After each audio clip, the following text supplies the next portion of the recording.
Welcome, welcome to the Out There channel, live stream 79.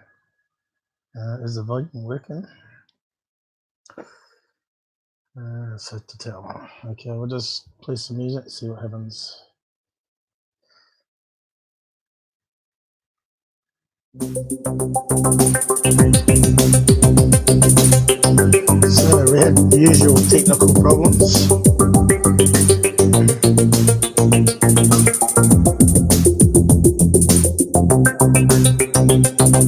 Hey,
Okay, I think it's working.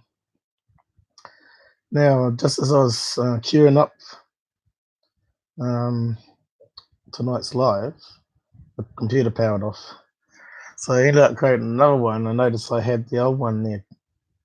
Must have just done it before it's powered off. So yeah, so I'm a wee bit late because of that. I didn't think it was that hot in the bedroom, but I guess I'm getting used to the hotter temperatures now, maybe.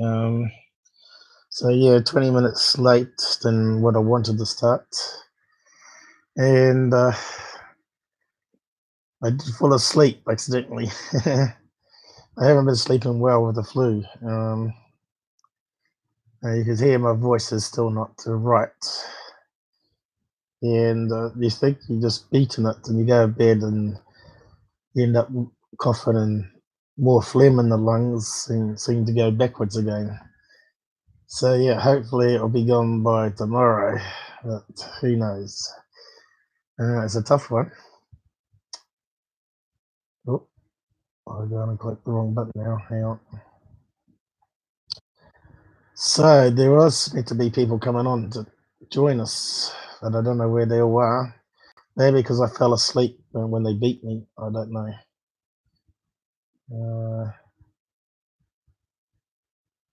Let me just check. I'm telling that to close down now, and it won't. So who's out there? No one. So that's all right. We can add them if they show up. I was hoping Vern was going to come on and talk about his UFO sightings. Still might happen. I did say 10 p.m. California time, so I guess it's roughly that now. I forgot to type a welcome message last stream as well, didn't I? So did that phone close down? Yeah, it did. If I got too much running, it'll get too hot and cause me problems. So Jamal was here and he's taken off, so maybe he's working or catching the end of a program.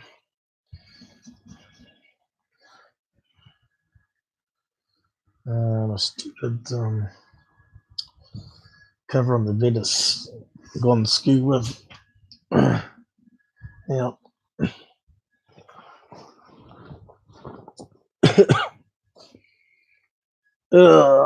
So there's a few UFO bits and pieces to talk about. So to go over. Make sure this stays pretty cool. So we had a couple of people on before and they've vanished. So first of all, I'll start off with something that Third Phase put up. Now, they were on last stream, and apparently they said some bad things that I didn't actually get to see. And so Robert decided to stick them in banned mode because they didn't respect the rules of the channel, calling people names or glueless. And he said they posted various insults a few seconds apart. So I trust him on that. I was okay to have him on debate and stuff, but yeah, I'm not sure if they're a good image for my channel because we're talking about truth after all, and they're far from it. So yeah, so they brought out UFO proof on this video here, and it's talking about this crater one. So I'll cover that in a minute, but just to recap last one about what they claim as city lights. Scott Brando, apparently it made the newspapers, maybe because security team put it up probably.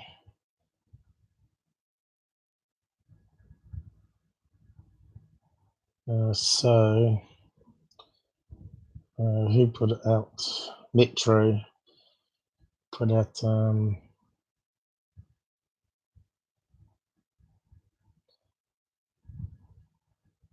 went to Reddit, is it? Let's have a look. So we weren't sure whether it's city lights, but I think maybe because it looks so out of focus and some camera artifacts thrown in, especially when it fires the booster rockets, it seems to light up more. I think that's just the camera sensors at that location there seem to adjust But when you play it in slow motion, it doesn't actually look like there's any extra information there to what you normally see if you brightened it anyway. So it could be city lights is out of focus. And I think if you look at the original one, the UFO channels, I think, brightened it a wee bit more than what it should be. And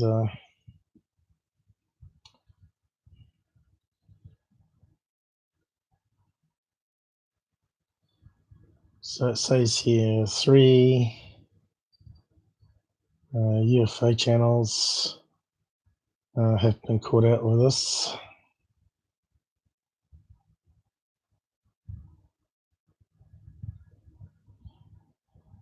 Now what's all this rubbish they got down the side here? It takes up most of the screen. They didn't used to have all that. Probably depends. They haven't adjusted it for font size.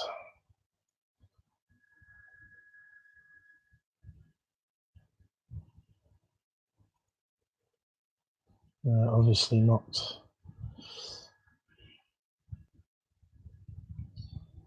Come on, guys. Yeah, it's a wee bit small for you guys to read, probably. So I haven't actually gone through here and see what's been said about it. But it's caused a lot of debate, obviously.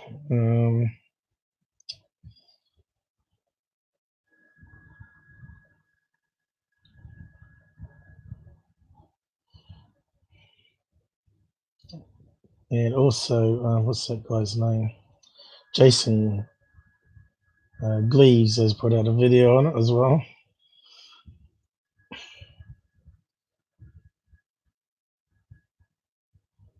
Is he going to play?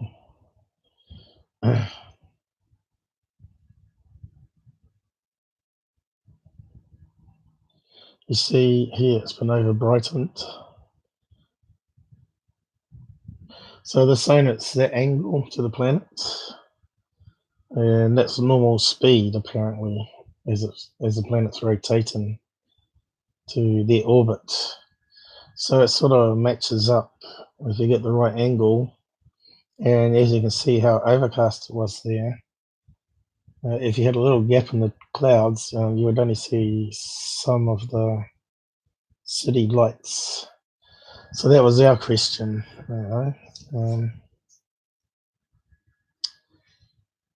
I think it's most likely city lights.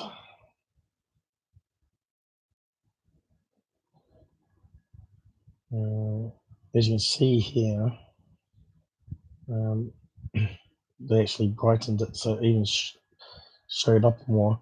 But yeah, I think it depends how they've edited the video, whether they've left it untouched or not.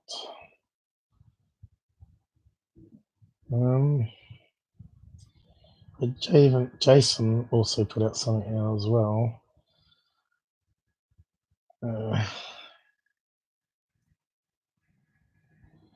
Well, I had it bookmarked, but maybe I lost it in the crash.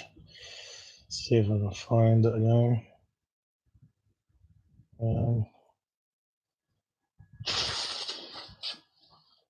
I might have posted it to my Twitter. Right.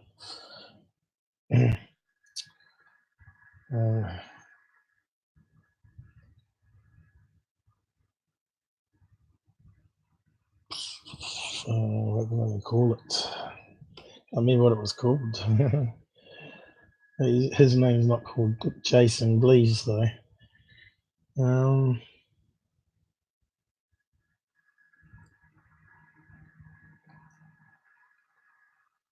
He said it was misidentified.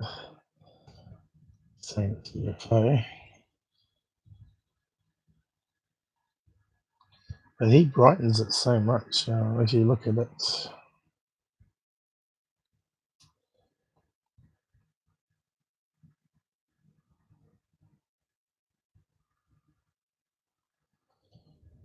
Shit, I can't type on the slide.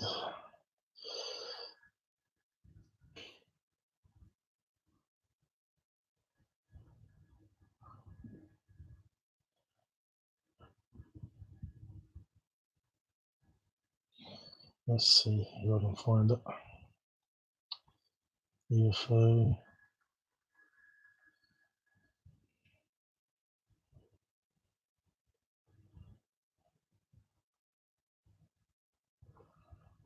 What was this channel name? You can see how the search favors old videos instead of putting up the new ones like you want. Let's see.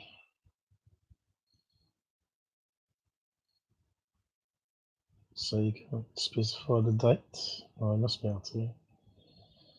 Time. Past week.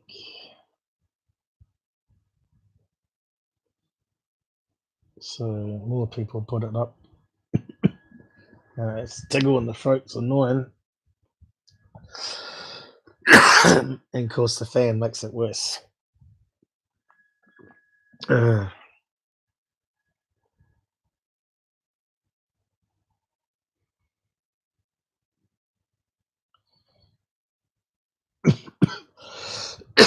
You can see there's a lot of old stuff being recirculated all the time into new videos. Stanton Freeman, MJ12.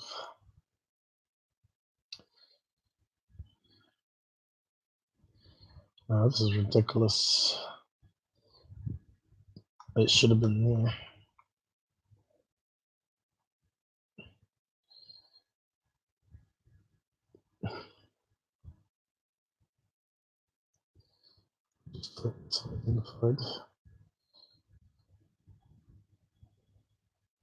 Pretty sure that was the word in the title.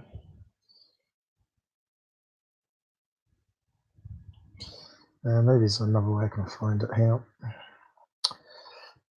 you can see how useless the search is.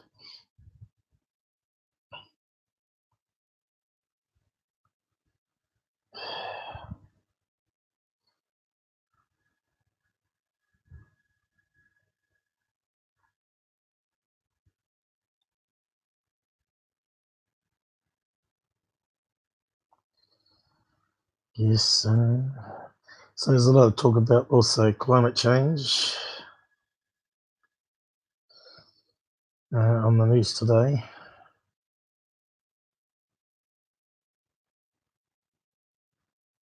What's the other?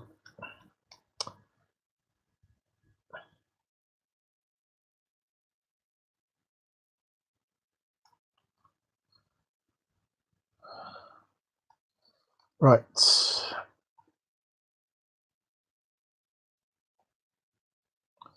It's not making it easy for me. Anyway, we'll just try this one.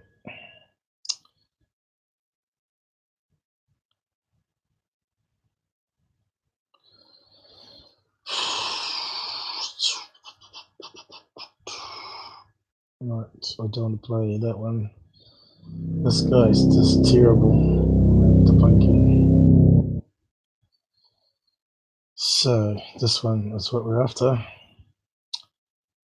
What's it called? See, it didn't come up when I searched on it, remember? I said misidentified, but it was misidentification. So it's slightly wrong. So basically, mute that. So we got there in the end. So basically he's saying here, we're assuming the space station was orbiting on this angle, capture was here, and the city lights below. Obviously it's going to be more overcast than what he's got in the photograph there.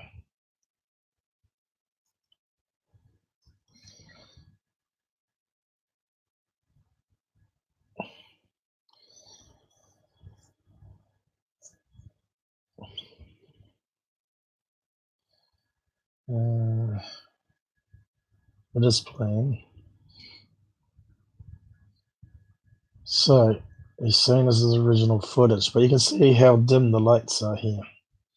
So it could easily be lights on the planet when you look at that original picture of lights from space. So that's a good idea. Let's bring up city lights.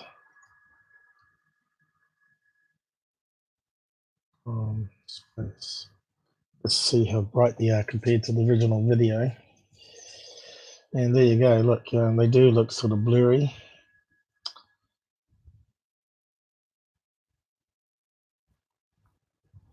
And it does look like that. So when you look at that, and that's what I should have done on the last live stream.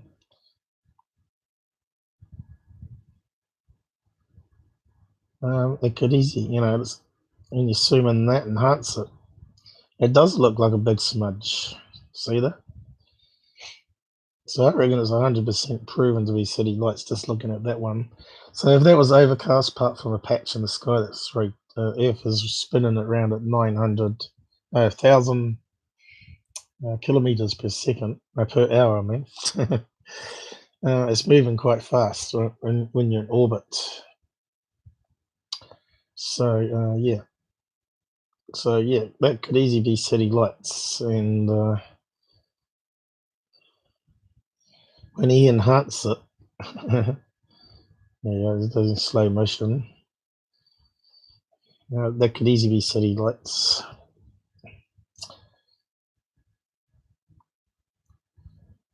And as you can see, it looks like a big smudge, just like the other picture we got. Yeah. And this one here too, look. Rare strange patterns you get. Definitely. Is that New Zealand?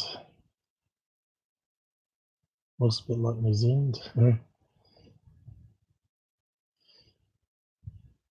No, but it's the coast of USA. So, yeah, so we'll just keep playing it.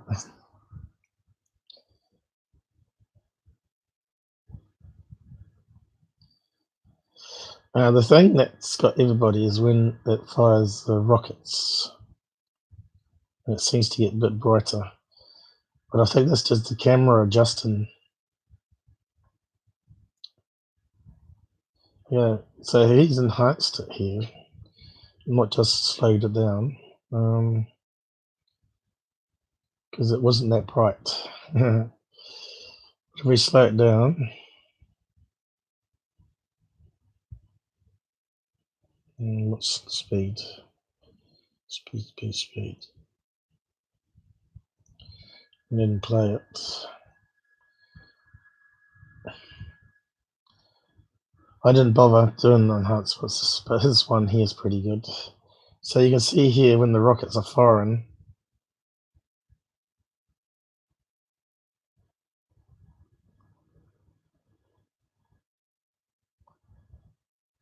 we get a couple of white lights here. See there, it looked like it got more reflective, but it's not really. We're just seeing what looks like steam from the rocket engine, because that's what rocket engines work on. They work on hydrogen and oxygen. And when they combine, it creates heat, flames, and the byproduct is water, of course. So you can see here, there's another light, and that's probably just an ice crystal. I thought it might be city light.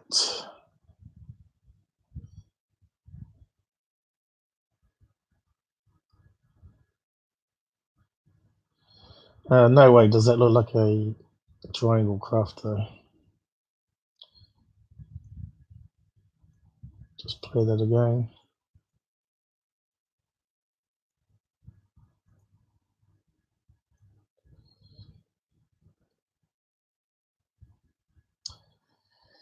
Yeah, like I said, I don't like these guys debunk. He was right about the opening at the angle of the space station. So here you can see rocket engine gas being fired. and it changes the contrast here.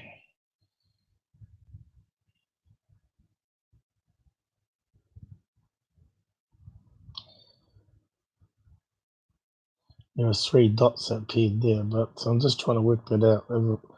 Whether it was the camera adjusting the CMOS sensor. I think that's what fooled most people. See here? So the gas is going across here.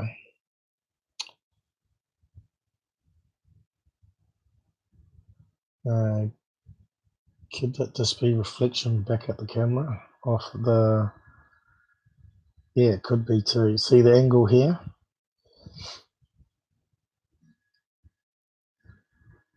The angle here matches the angle of here.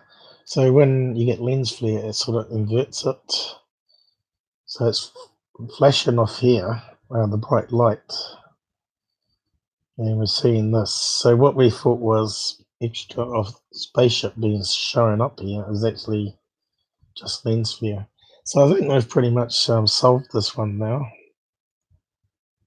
And as that dims down, those lights disappear. See that?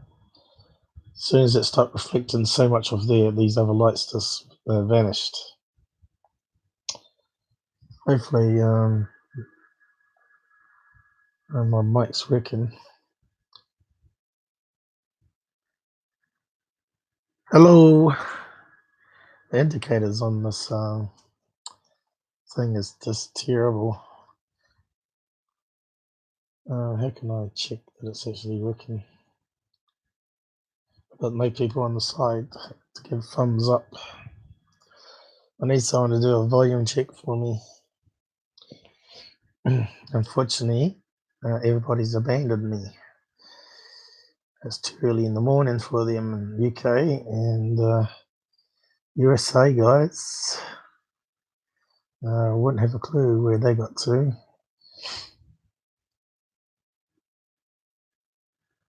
Hello. Good to be back. Anyway, yeah. So his slow motion there helped us out solve that. I should have done that last time, but it was too much work.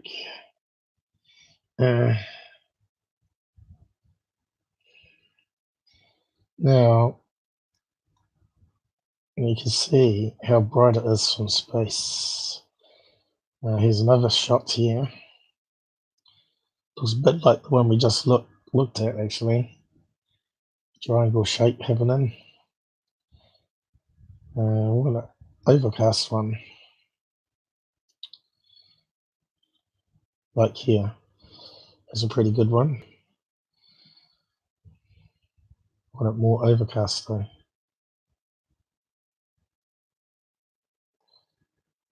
Yeah. That's what you need though, is we need comparisons. I thought someone would have put something together by now with the right overcast images and stuff and animated it for us so I don't have to do it. Because there's a lot of work. There's another one. It's not overcast though. Yeah, I think it's spot on using that as a comparison. What's Reddit people saying?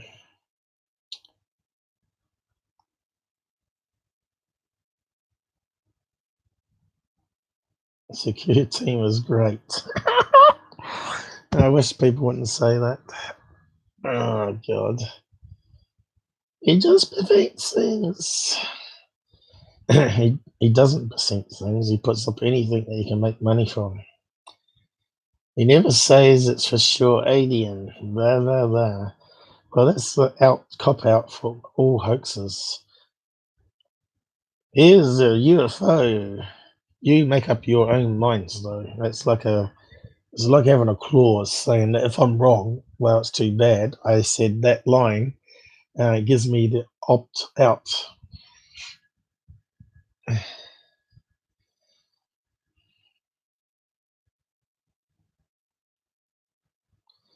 And he revealed in tweets that he does not think it's responsible to research and verify what he posts.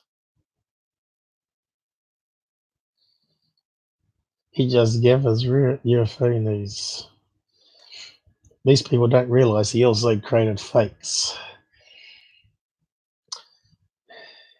How do you think he built his channel up so fast? Created fakes and he submitted to newspapers. The Cube UFO was the classic Photoshop one. He never proved who it was from. That's because he made it himself. And he had some woman on there as a witness who we think is his wife,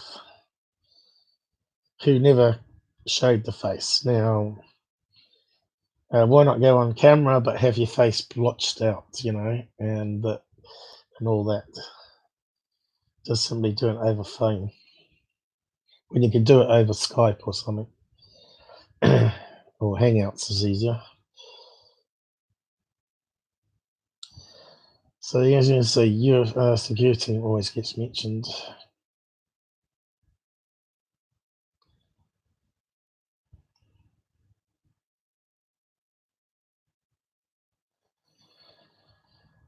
I thought this was going to be on what it is in the picture. It looks like it's really debating again what security team puts up and doesn't do any analysis on it.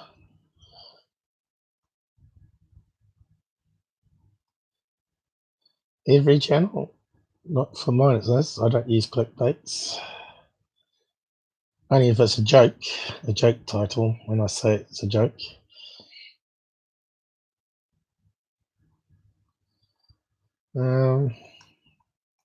Is at the end of the list. I won't go down anymore. So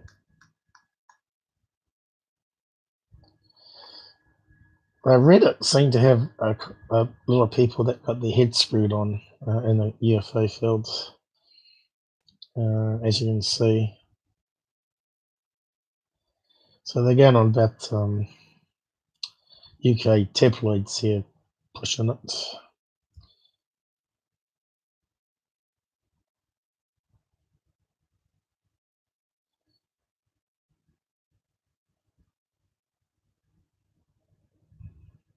Now, what did they say about Bob Lazar?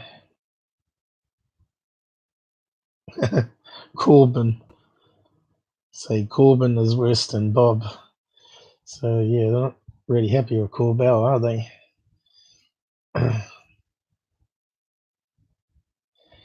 Do you need someone to debunk this trash? Yeah, yes, actually do, really. Common sense is enough. Well, be fair, the Earth one was kind of tricky.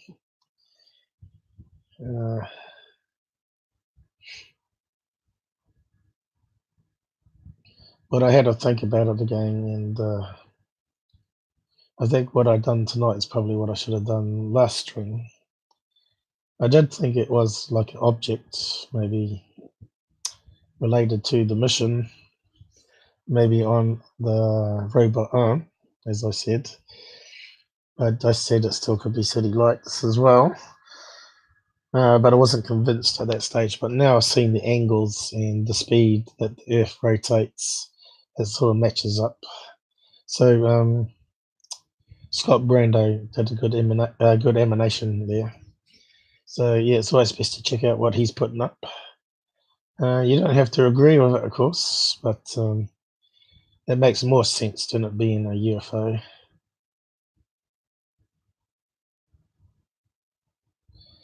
So they're going on about Jimmy Church here. Tyler is not mainstream, he's just popular. In fact, he stated it's not his job to verify what he says. He had a chance to go mainstream by talking to Bloomberg News, but he was afraid of scrutiny from the real news organizations. Instead, he goes on Jimmy Church's radio show because Jimmy will play along and pretend he's the real researcher.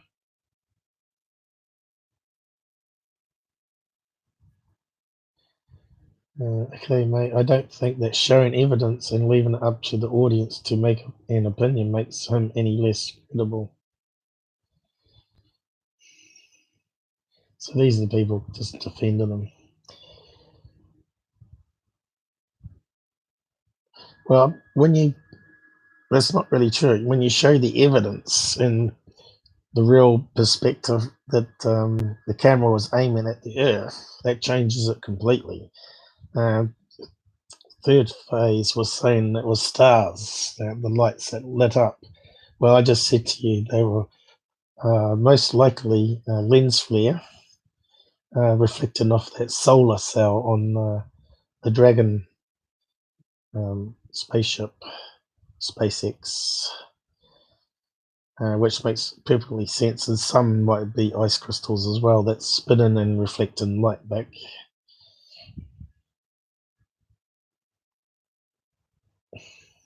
So evidence does change the whole thing from being unknown to identified, and that's what MUFON has to do.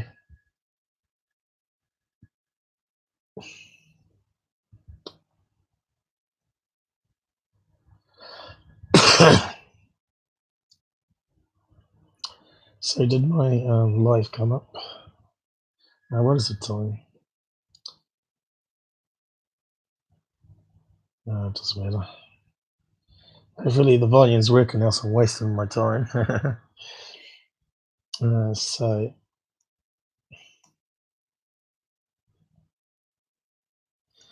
I thought I started early because there'd be more people up at 10 o'clock Western USA, but it hasn't worked out, has it?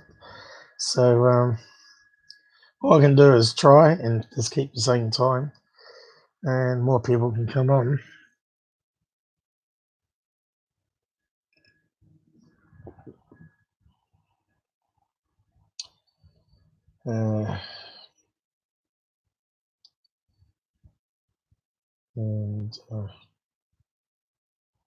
So back to the new stuff.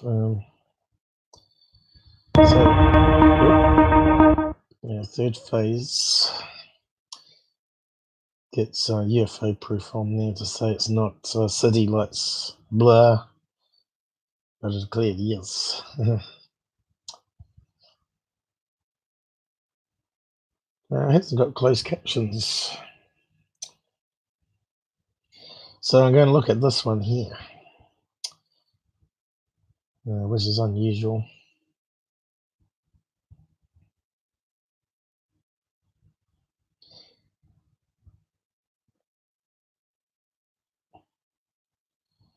I think they come back to it.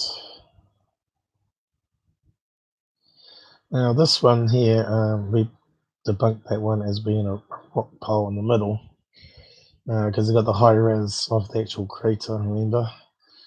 So there's nothing special there. But this one, they're showing at Area 51, I think it is.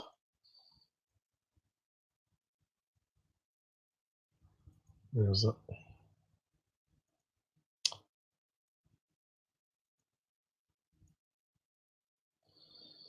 It looks like a pipe sticking straight up. And it looks like a shadow there, but it's not. There's actually a cut in bit on the rocks when you look at it in detail. So they give us coordinates, do they? Where's the coordinates?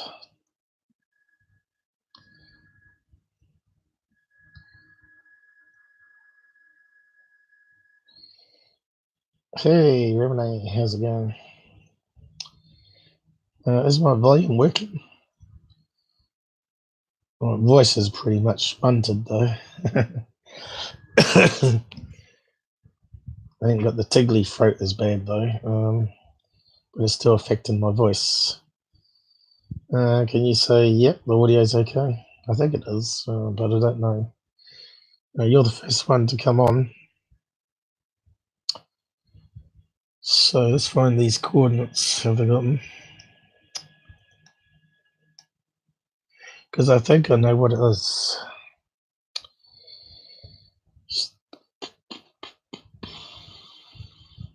no coordinates.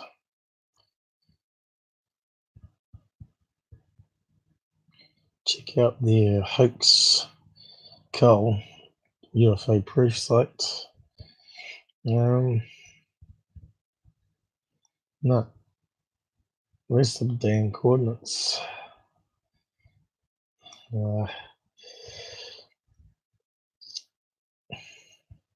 Here's the shots.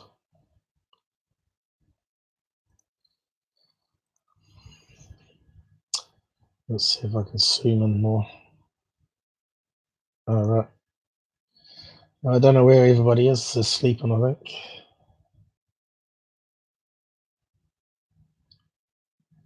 No one's in Hangouts.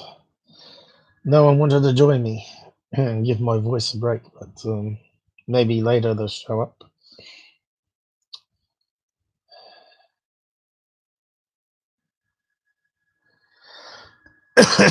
What's the time where you're at, Renee? You didn't answer my question whether there was volume, so I guess there is. So can we see what the coordinates are? We can't, can we?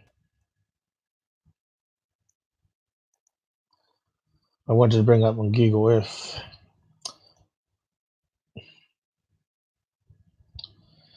So here it looks like it's bent over, right? And that's a shadow, but it's not. It's just how Google Earth is not actually accurate. It's trying to take a satellite view and sort of wrap it around topology. And it's actually vertically up. So as you rotate, you'll see it goes vertically up. And it sort of makes more sense what's going on here. Okay, so that's probably the proper angle where it's coming straight down by satellites. And it hasn't warped it so much. And if we zoom in, you can see it definitely looks like a pipe. And there you can see on the edge, look very carefully, it's a rock layer there. And it's got shadow of the sun coming this direction. This direction, just because the mouse pointer's in the wrong place. So the sun's coming this way, and this has got a little shelf there, creates a little dark area there. So it's nothing to do with the shadow being cast by this thing here. So it's not sticking above the crater. Crater is actually inside the crater. And you can see here, it looks like it's got three things at the end of it. That looks like it's going to be like pulleys. So you've heard about them transporting big tubes on truck called caissons. They're used for a lot of construction.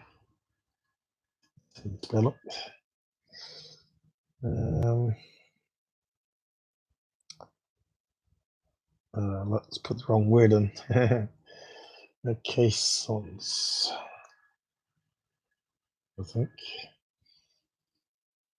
So here you go. Which are just like tubes that they sort of hammer into the ground. Like this here. What's Renee saying?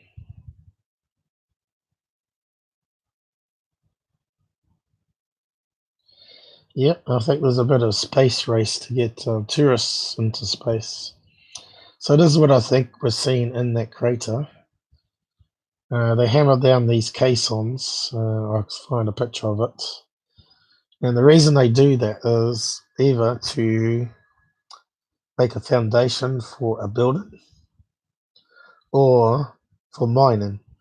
So if they don't want the walls to collapse and they want to get down to a certain point at the bottom to be able to do analysis on.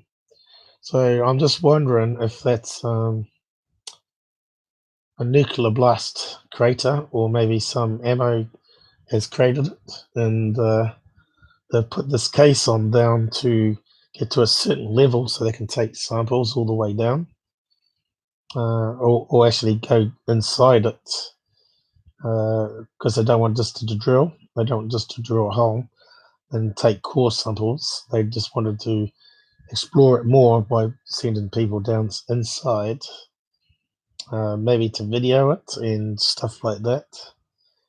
Maybe to see how a nuclear blast worked, or find fragments of maybe the nuclear detonation at the very bottom.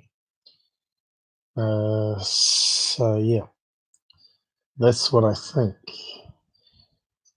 So the question is, does Nevada or Area 51 have nuclear blast signs? I don't know. I think they did, didn't they? Didn't they do nuclear testing out there? So it could be left over from the early days, ground testing. I can't type.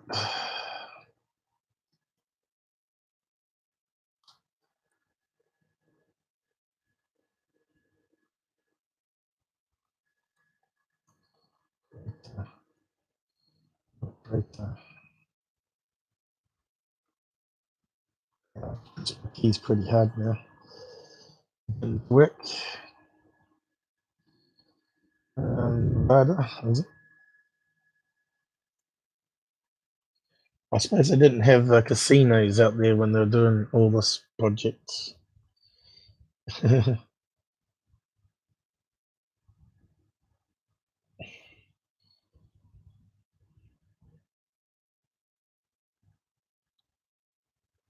So here we got some images here, but we want to know ones in America. Underground testing, look. Looks very similar. Size craters. Looks very similar.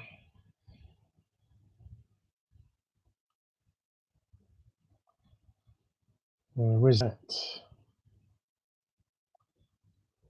So it looks very similar to the size that we're looking for. And here we go.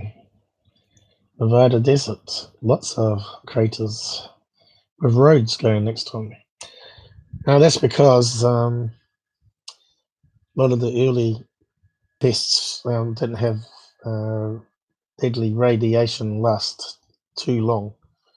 I think its half-life was very quick. So in 20 years, there's hardly any radiation there apart from normal background again. But yeah, I think it's one of these. You can see they've got a building on this one. They normally have sensors, you can see cables monitoring any gases coming up. So, hey, who's out there? We've got two people watching now. Jamal back. It must be 8 o'clock. He was going to come back. Vern was meant to join me, and I was going to get him to go over his UFO sightings, and if my team of experts, Gerard and Robert, were here, they could ask him questions, which would be good. So yeah, I reckon it's a similar crater to what we're looking for, and that's just a caisson. Let's see if we can find a picture of one.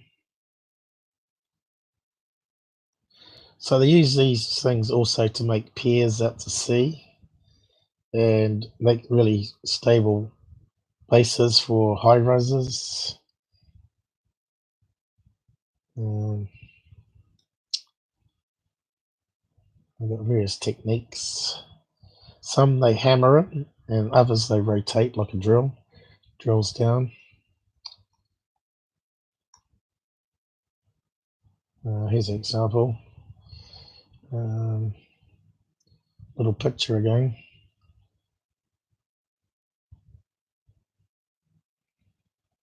And I'm looking for one back of the truck.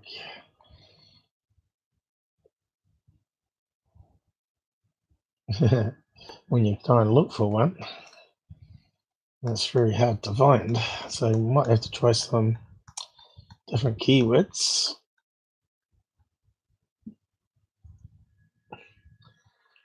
Villain, maybe just truck. Quite big. Have you seen the show Curse of Oak Island? Well, that's exactly the same thing that we're seeing in the photograph. I think I've got some images I can bring up. So here you go. You got various size ones to super large ones, which are quite big. Here we go. Really big one, which is what we're seeing in the picture. Enough to put probably 4 men across, but you only put 1 man down at a time, of course. Here's some real photographs. That one's actually on the small side, I think. And here's a really big one. So that's what we're looking at Area 51.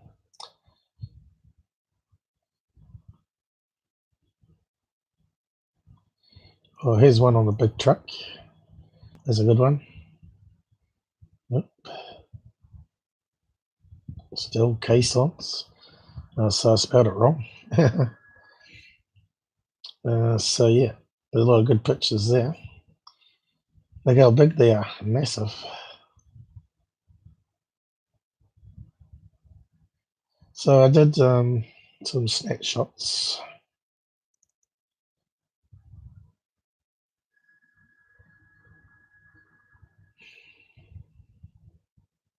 What are you saying there, Virgin? Thanks, Renee.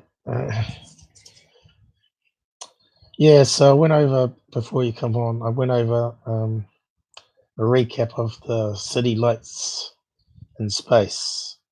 And I confirmed it was city lights now, because we had some more information and the right angles to come. So you probably have to watch that separately if it works. So I did some snapshots here of one of the angles anyway. I'll see if it loads up in Paint.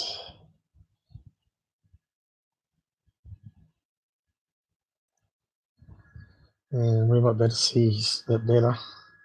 Hey Janelle, you're finally back. It's not been smooth sailing and my voice is not cooperating. I don't know how I'm sounding.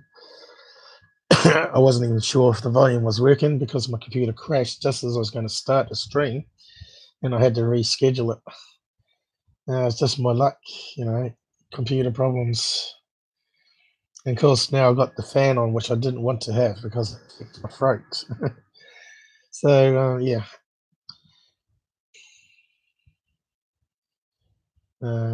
Sound a bit better than Friday. How you reckon? This is as loud as I can talk without my voice turning into like a kid that's having his voice break. So let's lighten this up so we can see it better.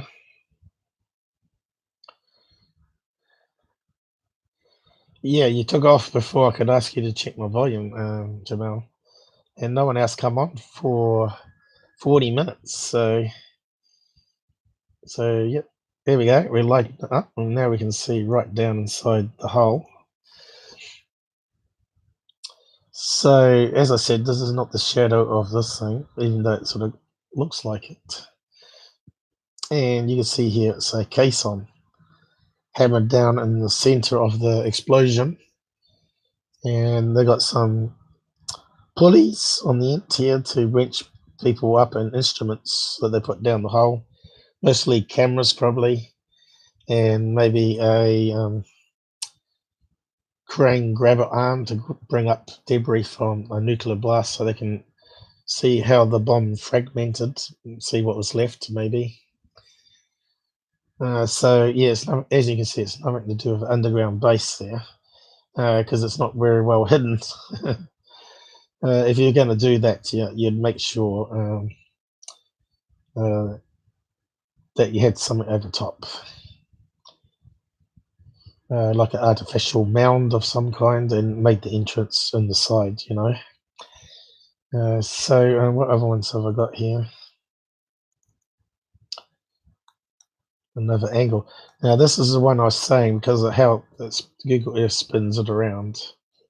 It bends the only image it's got, which is straight down from satellite, and you can see here it looks like it's coming out the side of the crater, not vertically down into it. So that's wrong. A wrong calculation there. And another angle here also looks like it's coming out rather than going vertically up.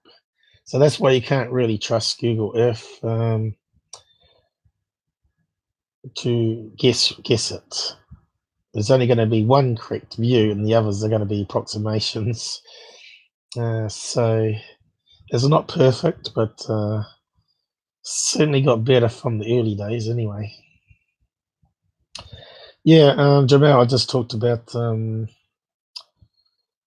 this Dragon SpaceX again, and confirmed it was city lights. So yeah, you might want to have a re-watch of that. We got some more angle views of it, and what I thought was reflections of a space arm were actually lens flare as it reflected off the Dragon solar panel. And also other people got fooled by that, saying it was lights on the craft that you can't see. And when you look at the angles in the photograph, it makes perfect sense. And when we compared it to other satellite images of city lights, it lined up perfectly, because they are also like masses of blurs that we saw in the image. I should have done that last time. I probably should have processed it myself, and instead of wait for Scott Brando to do it, and then we would have had a better solution. But I was a bit lazy. I was a bit sick actually, so I didn't do it. A bit like now, I'm not 100%. But I think we got that one out. What was this one? Oh yeah, remember? I'll just jump in on this one. You remember the Trent video? Well, it turns out they figured out what it was.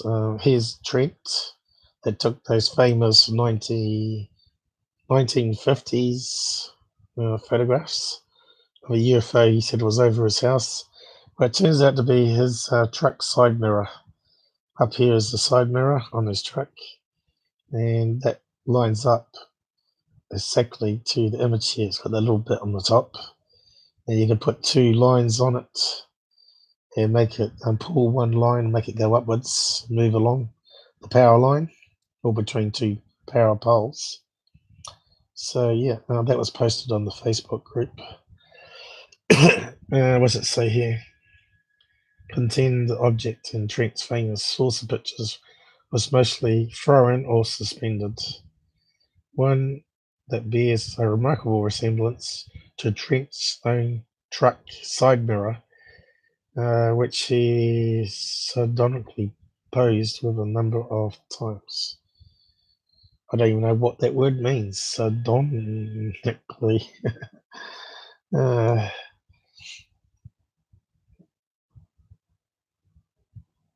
I don't know what that one actually means. What does that actually mean? There's a lot of English words that you don't use normally. Let's see what Wiki says. Americans like the big words, so I don't know if they get taught in English schools differently to us in New Zealand.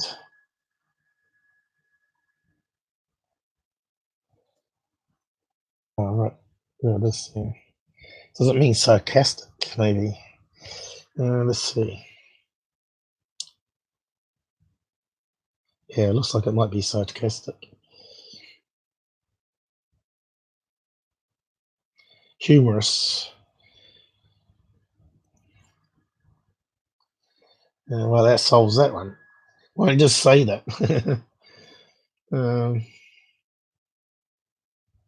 Mimic, mock, scoff. So that one's solved.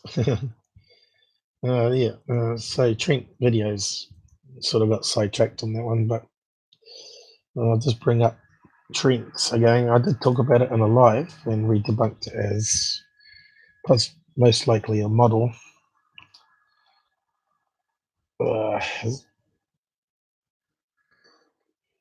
My fan's in the way for me typing. Tent. UFO.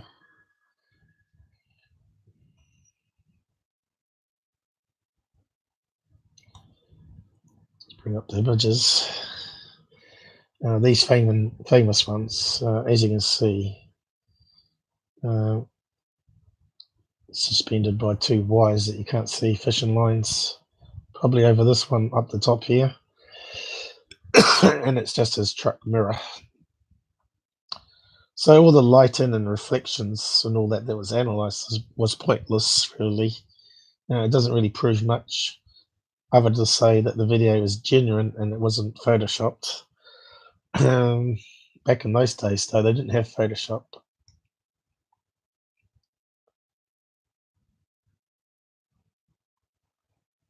So I'll just recap on that one. So now we've got a solution for that one as well.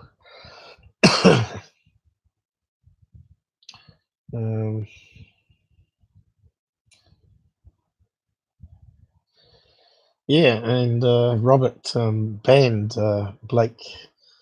I was going to read what was being said had it zoomed in, and I went back and found that Robert had got rid of him. And of course, if mods see there's a lot of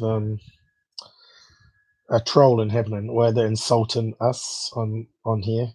As you know, the rules are you can come on, and as long as you're nice, civil to everybody, and don't insult them, that's fine. And don't swear, of course. And obviously he broke the rules. But he said he posted like a few messages within a few seconds of each other, which is just crazy. That's just not. I don't go on his live shows and do that. I don't expect him to come on mine and do that. And he could always post a comment to my videos after the show in the normal comments as well, where I would have replied to him. But they know they are hoaxes, and they know that they are misrepresenting stuff, and they don't like being called out, obviously. But they shouldn't worry about a small channel like me, right? Why would a small channel be such a worry to them? Maybe because I have a lot of real investigators that actually listen to what I have to say as well. So it might be that. Maybe I'm making an impression out there, even though there's not many that follow me. So yeah, so Nevada has a lot of nuclear test craters out there, which is probably what that one Area 51 is. Unfortunately, they didn't post the coordinates, and I think it's just one of these caissons that they drill into the ground. So it makes like a nice, a safe place for people to drop down to lower levels and do analysis and scientific research. Unlike doing core samples, that's a bit more hit and miss. And of course, if you make it big like this, you're going to get right around the original size of the bomb that was used, and hopefully find fragments, I guess. But yeah, like I said, I don't think it's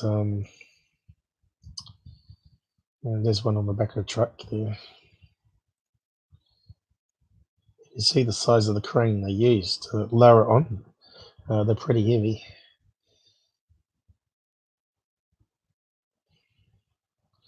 So I think Blake was going to ask my opinion on this before Robert banned him. now he can listen to this live and get my opinion on it.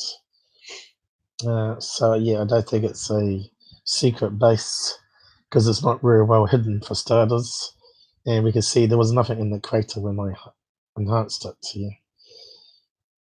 It looks like piles of rock going around. What was the other one there?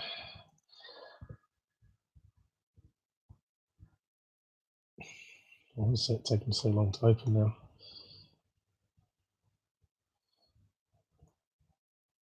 I'm just seeing if I can show you. I think it's on this one. If you zoom into that one, you can see it's an edge, and the sun reflection's coming this way, and so we're getting a reflection off this edge here, and not actually a reflection of this thing hanging over, which it isn't. It's actually vertically up. It's just how Google Earth has done it. Well, hopefully it makes sense to you. Anyway, not sure how I can explain that any easier. So we don't need those now. So that brings me to the next one.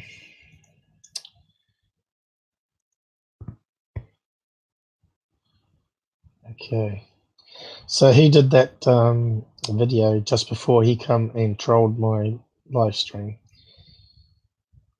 and so be done. So now it gives us to this one here. People were asking my opinion what it was, and it's another channel that should be blacklisted by the looks of it. Disclosed screen, and I'll just play some of it so you can have a listen. Apparently it's going to be a similar thing to what comes up next as well. Yeah, you can see it's been fabricated. Bright, huge. Skidal, and he filmed this on November 21st, 2018. Just check this out. Look at that thing, dude. I'll zoom in more. Bright, huge. I'm just outside right now. It's about almost like, what, 2 p.m.?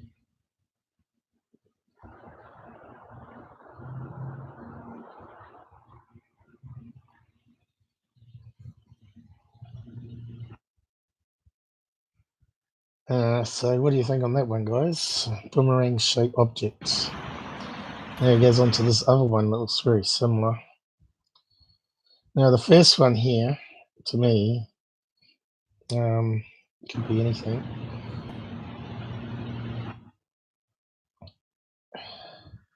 I don't think it's the same as the next image, unless it's been photoshopped, which it could be. To find out CGI, it's very hard just from looking at a video, especially if you haven't got hold of the original video.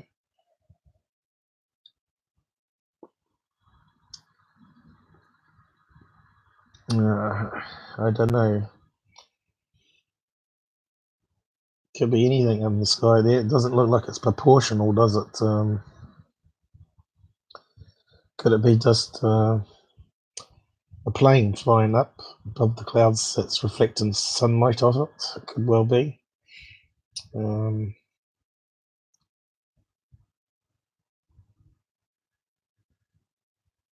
don't think it's a reflection because you can see it was outside.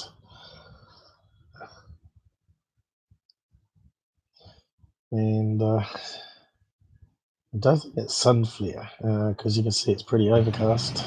It's about almost like, what, 2 The sun p.m.? seems to be over this direction.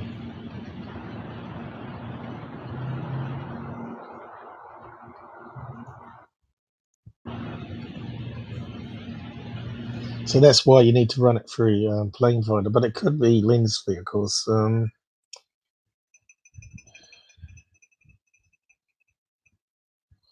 What happens is they crop the images, they angle the camera in a certain way that you don't see where the sun is, or maybe an outside light on, that's reflecting back at the camera. It could be simple as that. That there could be 4 lampposts, LED lights on next to him there in the footage, and we're not seeing it. Wallaby, Ohio. We thought with the script captured over mental and Look at that thing, dude. Bright, huge.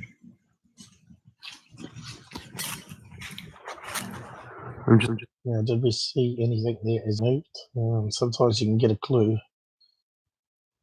It's a bit blurry.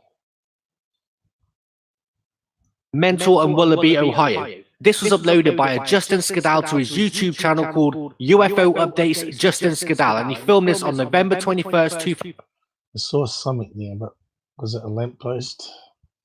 Mental and Wallaby, Ohio. This was uploaded by a Justin Skadal to his YouTube channel called UFO Updates Justin Skadal, and he filmed this on November 21st, 2018. So as he said, he uploaded it to a UFO channel. So obviously it could be faked and fabricated.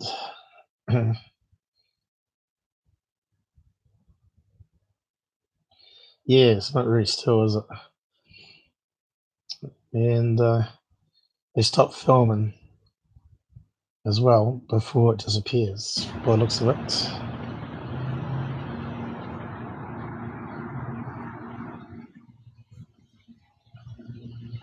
Again, it still looks like it could be a lens flare from the sun, so that we're not seeing the edge of where he's filming from. So if it's going across the lens, but we're going to the next one. That one's a bit hard to really work out what's going on. To me, it doesn't look like it was like a movement in any way that was suspicious to be UFOs anyway, or controlled by aliens, that is.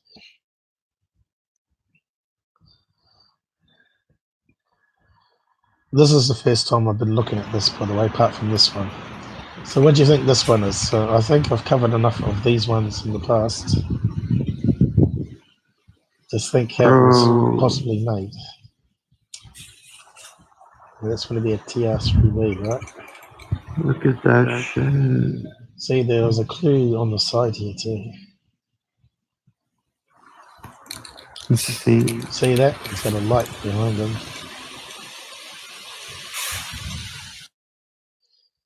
So, what do you think that one is? Now, this guy gets it completely wrong. He's not going to play. What do you make to this sighting? And it looks really.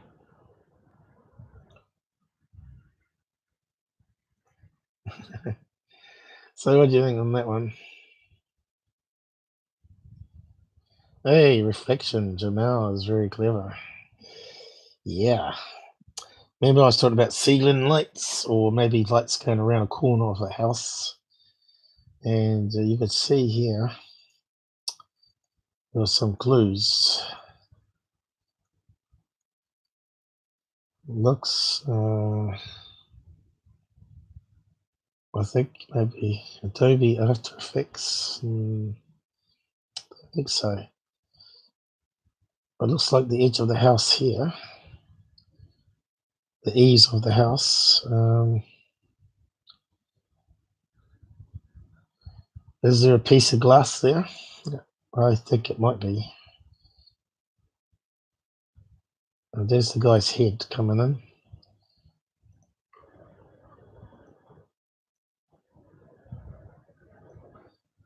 I personally think it might be some lights around the edge of a house, like Christmas lighting around a corner of a eave. And he's just opened the door that's next to him, even though it looks like he's outside. He's standing on one, like a double opening door. So he's opened up one with a slight angle, which is what he's filming, trying to not get a reflection of himself in it. And I don't know how many takes, he may have done a few takes on it. And he's standing outside on the other door, Probably have to draw what I mean. And he's just filming the reflection in the glass of the...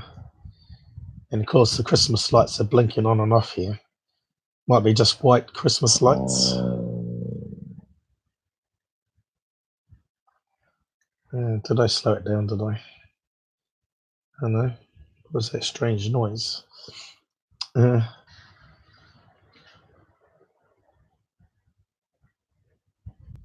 we go, look. You can see the light.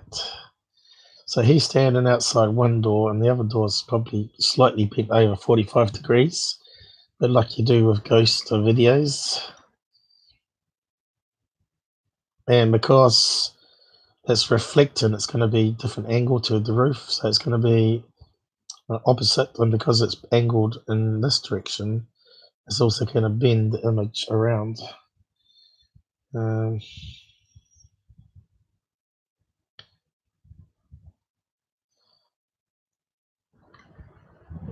What can I hear? What he's saying?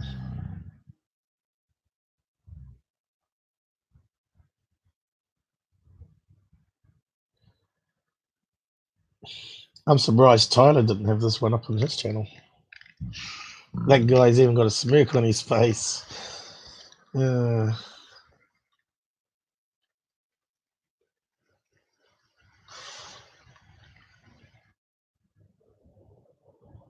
look. So he's enhanced the brightness, and straight away we're starting to see some other reflections. See here? You can see the outline of the guy standing there filming it. We're getting lots of reflections. So we don't have to do any analysis on it to know what we're looking at.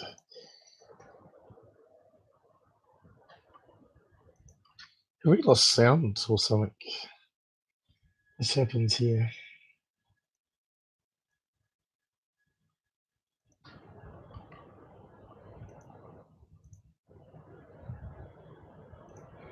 Now, something's happened to the sound. Just going to the right place, isn't it? Cable B. Should be.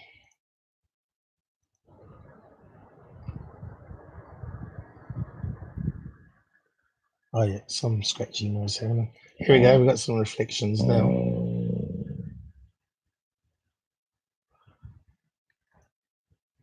Shows a triangle craft. Right. This next sighting comes in from a Paul Mark Sampaga, I think it is, of what shows a triangle craft hovering over his local company. Okay, we got great bright light here. And obviously we're going to get lens flare straight away for that. Let's go back. Where was it?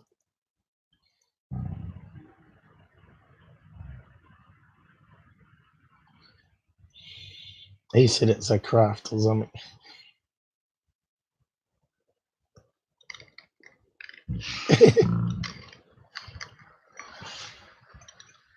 Oh, you damn hoaxer guy.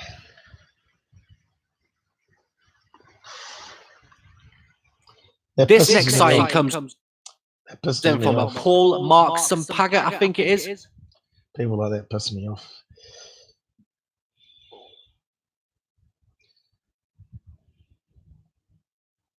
Here we go. Hey, Mac, how's it going? Haven't seen you for a while. How's Australia?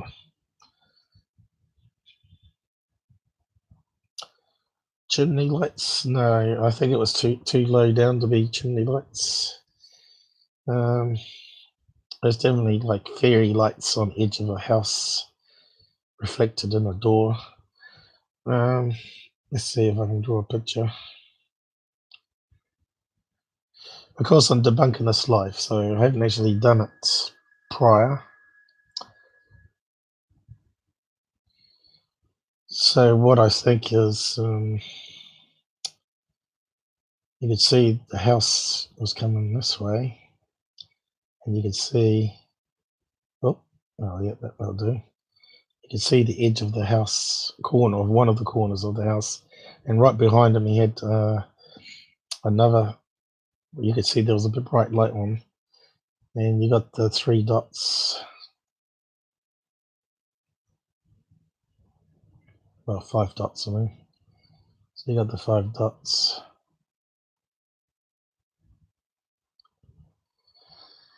Which, if he was in a doorway, like a double door, like this, and the other one is slightly open on 45 degree, looking downwards, he's standing outside here, and he's filming this direction here.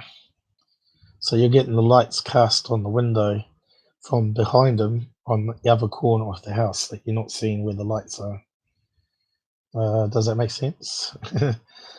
My drawing's not that good. It's a bit hard to draw, but that's where he's standing, and he's filming this direction. But why you do those ghost videos, I've talked about in previous lives. So do you agree with me there, Jamal? I see UFOs. Where's Jamal gone? So, move on to the next one.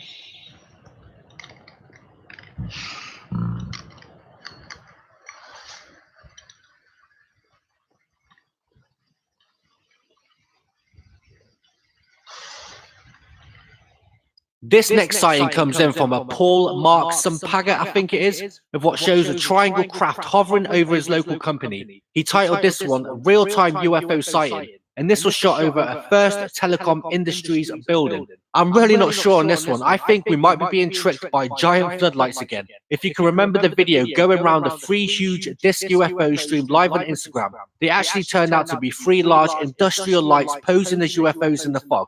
Somebody actually did a video in broad daylight showing these lights in full view. What a legend. It was pretty cringy to think back I did a video on it and then the next day it gets debunked. I want to show this one for your opinion on it. If anyone works for a First Telecom Industries company and can confirm whether they have some type of large floodlights or they don't, or if you know of any large floodlights that remind you of this shape. I'm not convinced on this one. If I saw the lights or craft move to the left, to the right, or up or down, then it would be more convincing. Just check this original footage out and judge for yourself.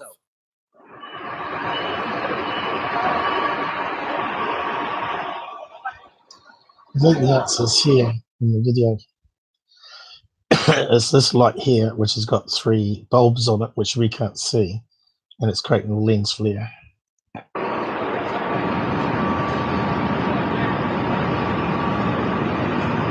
And because he's filming it portrait as well, you can see as he's moving it more away from the lights, we're getting the lights to appear.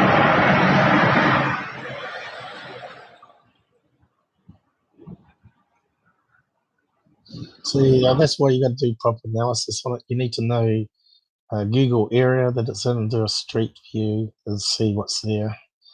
This is the same as the one Tyler, was it? Or was it Z-Face put it up? Or both? Off the Mexican one, which turned out to be those big mask LED lights. There was a similar one to this, which turned out to be a crane in the distance that was rotating around, which almost looks similar to this one as well. Remember that one? I can't remember what UFO case I called it now, but I show you comparison of lights on a crane, industrial crane, and matched it up with how it rotates around to what the video was doing. But this one's not moving, so I still think it might be that big light that sort of cut this side here. And you see how small and big it gets. What?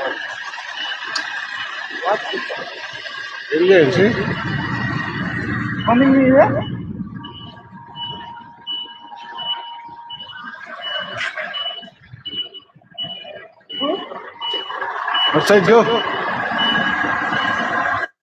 I can hear a lot of truck noises in the background there too.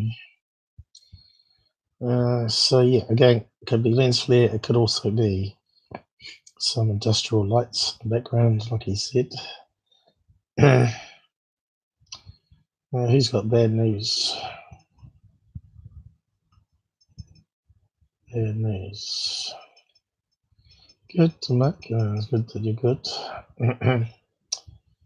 It's good to have some of you join us. I tried to start earlier to suit more people. I'm trying 7 o'clock Sundays now, but I had a few glitches, so I was about 15 minutes late. And then he was going to come on and talk. I said it would be 10 o'clock California time, and I'm sure 7 p.m. Would have been that time. And he said he might come on with Jaxx, which is fine. I have no problem with Jaxx, and they're quite welcome to come on and talk about their sightings. We'll see if it happens later on. There's plenty of time yet.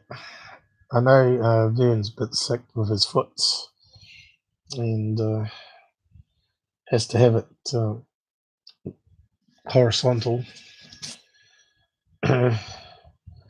So what else is on this video?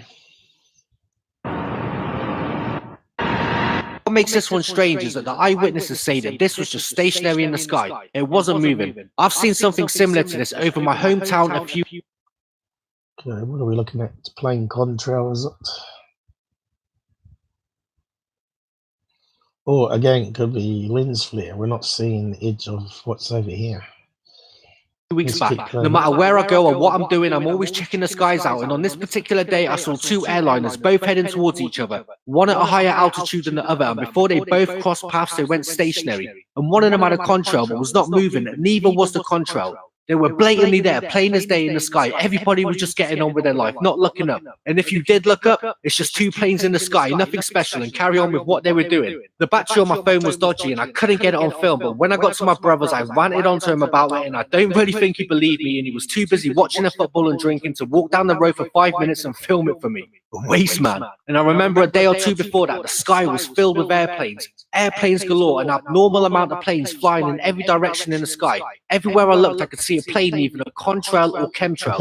I think the two events could have been linked. Anyway, check out this raw footage.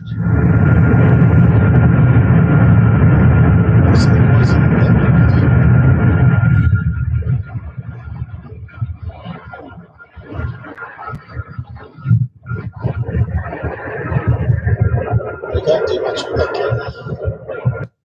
There's a bad noise in the background. I'm not sure if it's a train. But let's do a screen grab of that and zoom in, because he isn't doing it for us, is he? But I just think it's a plane at 38,000 feet up there, and you're not going to see much of the plane.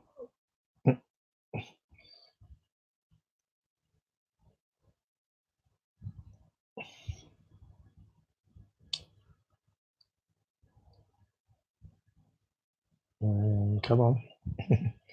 Computer's going a bit slow. Okay, let's do the usual soon. And that's as good as we're going to get, huh?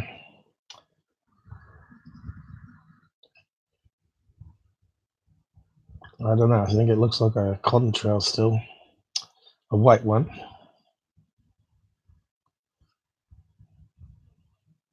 What's it not on the list? Oh, is it? Oh, yeah, it is. Yeah. I deleted those other ones, didn't I?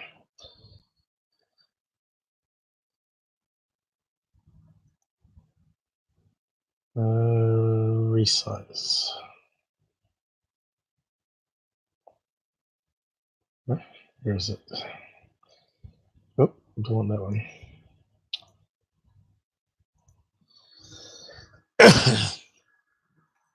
My voice might be going, I don't know. How's it coming out on mic? So yeah, it's not much better. Can we resize it more? Probably not. We'll probably have to zoom in more.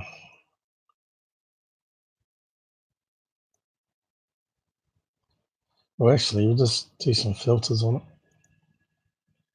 See if something pops out.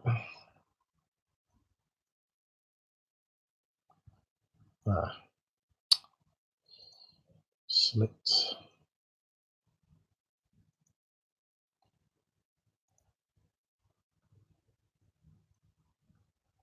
What's going on?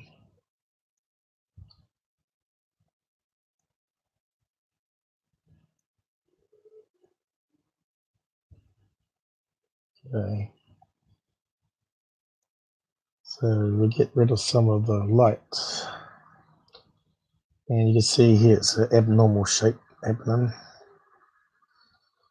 which would be typical of a plane contrail. That's sort of breaking up.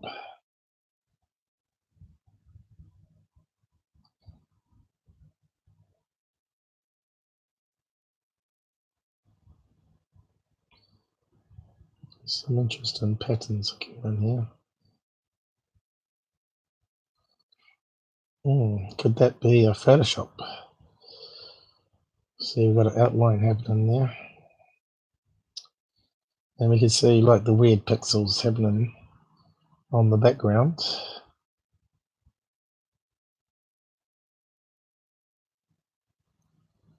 That looks like a Photoshop. Yes, so that one's probably busted, I think. Now we got different pixels here. Look, the sizes are different to what the background is. So yeah, that one's a modified video, what you call CGI, but it's done with a simple image.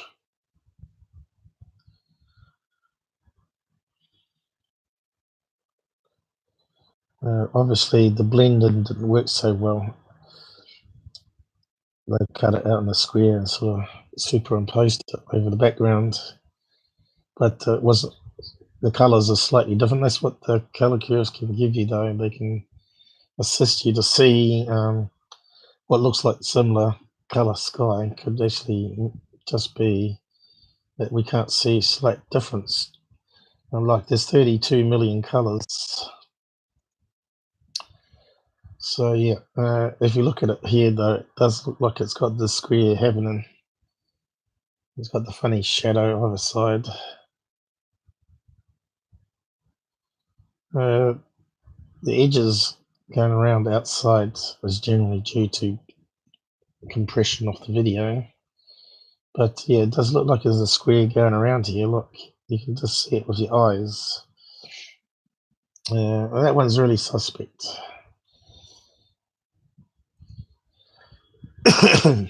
So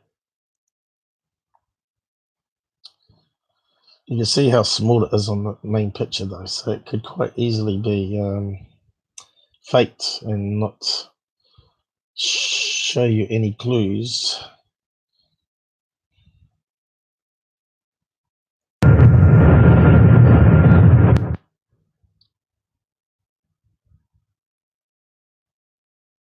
And I bet if we looked at the individual frames there when it's going past wires, there might be a clue overlapping.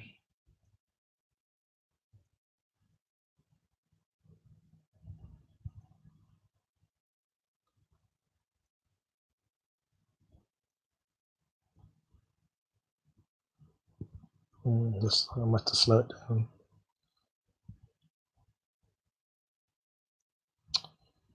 Just play it slowly.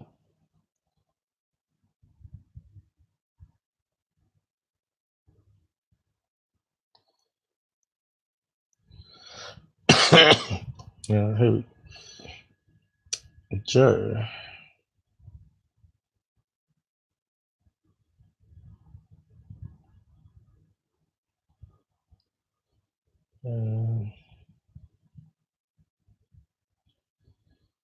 There should be one moderator, Jamal. Yep.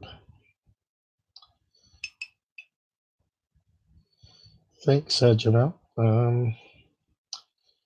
Joel 177. Did I miss what you were saying?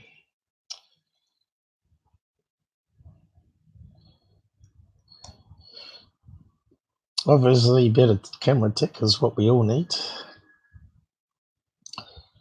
Oh, I was there. It looked like it went over the top of the thing. I was trying to get it slowed down. There we go.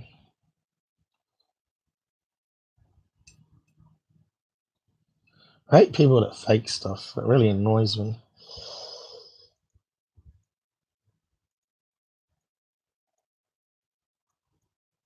Oh, I didn't want that to happen. Stupid Google.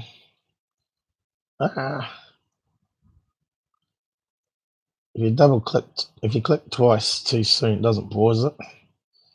And it opens it up to full screen. Stupid thing. Looks like we're going to have to go slower. 0.25 is all we've got.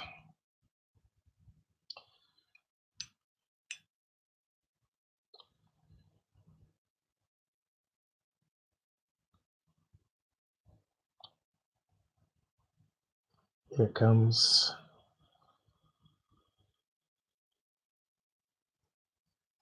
Now, is he walking with the phone, or I think it's fake because the angles don't look right. So now it's starting to cut, but we can't tell on that one.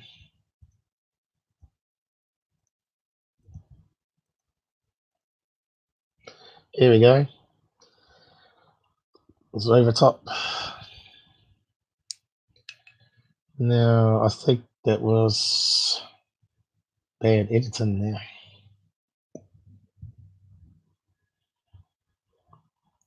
So what do you think? You agree with me or you don't?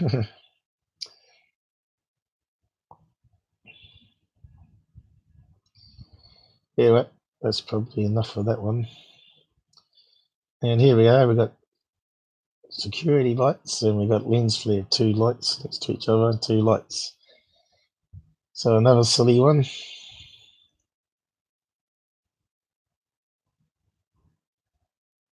Lens flare.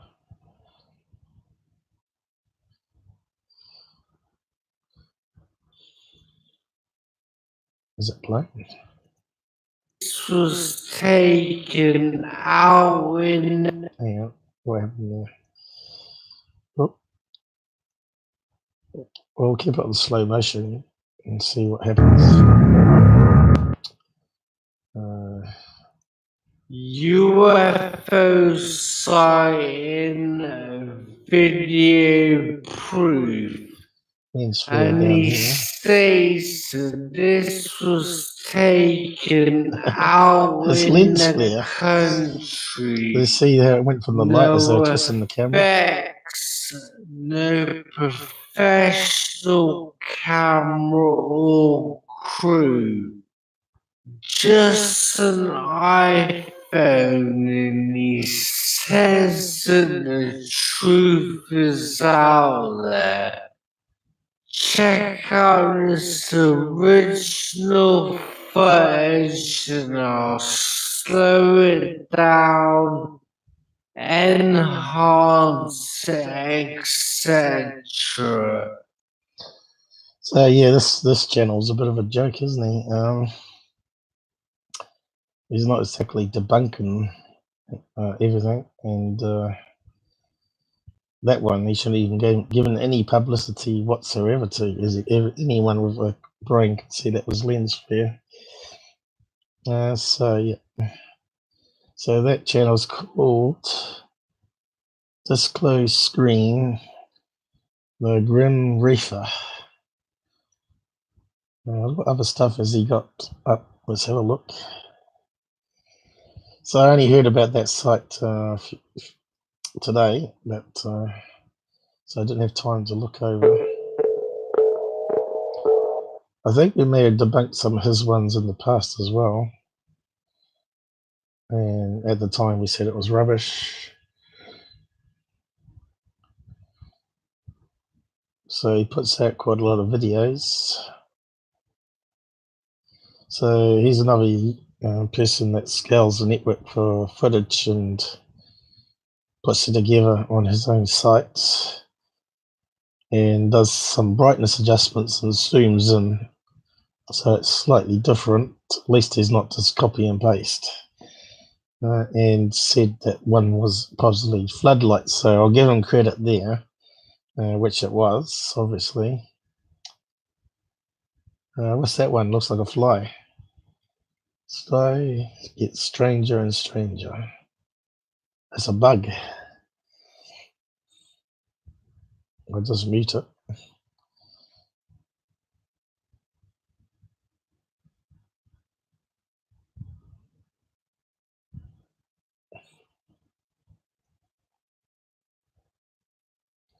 pixels. That's a bee or something, a fly. Can see the wings and legs. So what's he saying on that one? I have to listen. This is how you can tell if someone's a real BS person or being honest.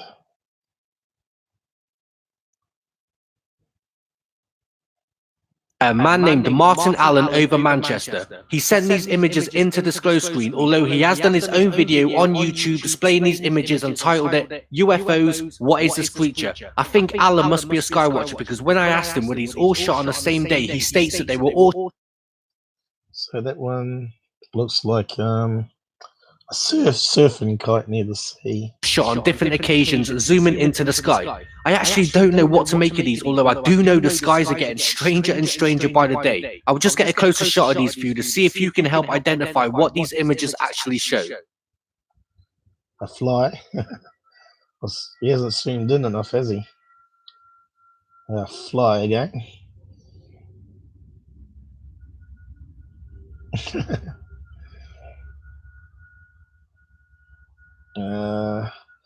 Probably a kite. One of those curved ones you get for surfing. But you also can get them to fly normally, of course. That could be a solar tube. Or again, a kite. Solar tube, kites, it could be either of those. At the bottom.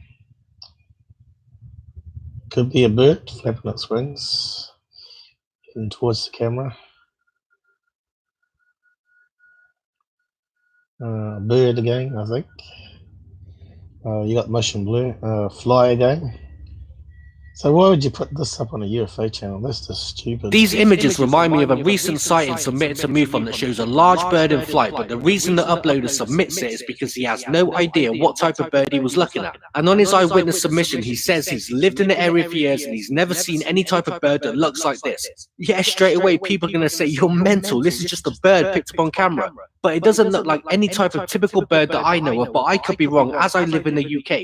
But take a look what else is in this image to the right in this bird's flight path. We have two UFOs pretty camouflaged in the sky. They almost look like they're beginning to cloak or uncloaking. I think we covered this one on another live, didn't we? I think that was in Holland or somewhere like that.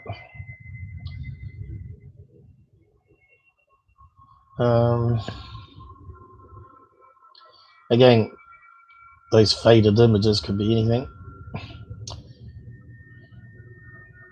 But that looks very similar to one we looked at about 20 lives back. Here's another. And that turned out to be letter A, mitre balloon, wasn't it? If I remember right. So what else have you got on here? A bug of some kind, hovering in front of the camera, going out of focus.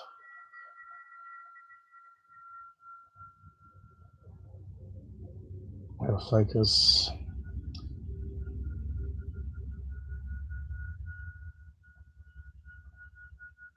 Bird. One last sighting before I go. So that looked like a little bug on the lens, flying in front of the lens and then landing on the lens. So what do you think of those ones, you guys?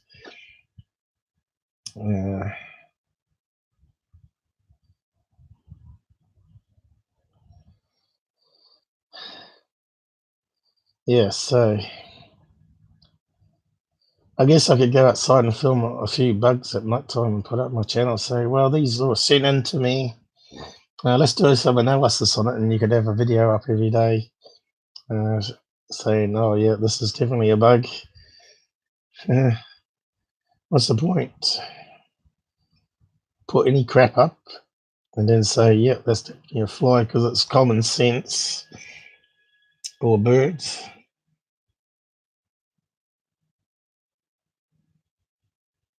Yeah, I think we've done this guy before. He's not as bad as most UFO channels, I'll give him that. At least he's saying it's a bird.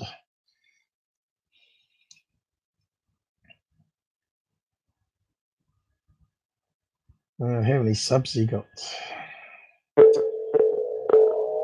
Oh, he's not doing too bad. And when did he start?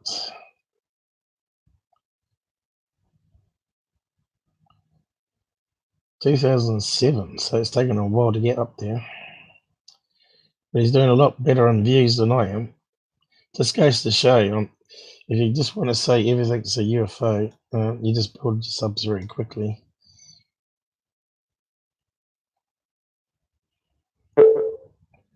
Anyway, I think we've done enough of that guy. That was all I was going to sort of talk about that I had planned anyway. But yeah, we can always look at MUFON cases. I was hoping that Vern or someone wanted to come on and chat. Give me a break from my voice. But everyone's gone.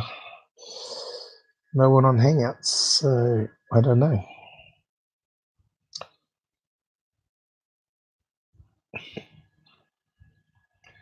So, MUFON it is, I guess. Unless you got anything that you want to look at on the side there.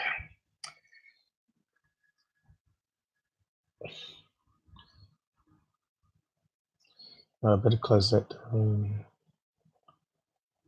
We don't want that one. That one's a fake.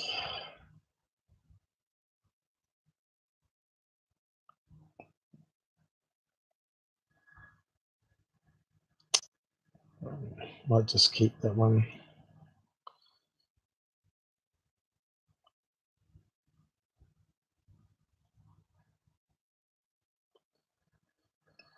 For a thumb, I guess.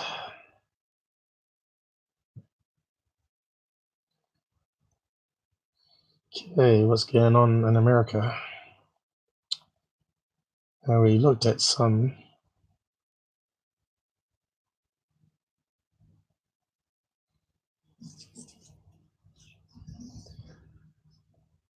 Why is it not clicking? Black triangle, no photograph, bugger. And also night, so it could be a plane. 3 lights.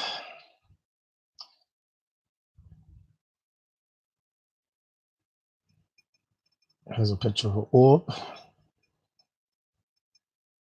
Let's have a look at this one. Alberta. So what they saying? Picture was taken while waiting for a show to start.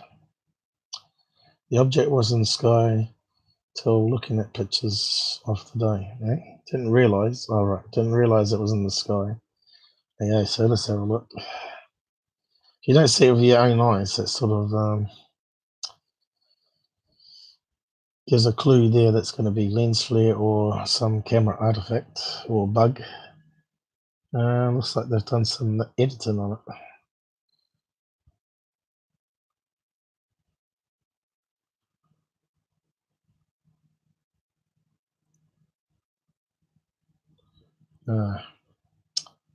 So that's the original one there, I guess. Well, the sun's behind the cloud, by the looks of it. And it kind of does look like a balloon to me, but let's zoom in on it and have a look.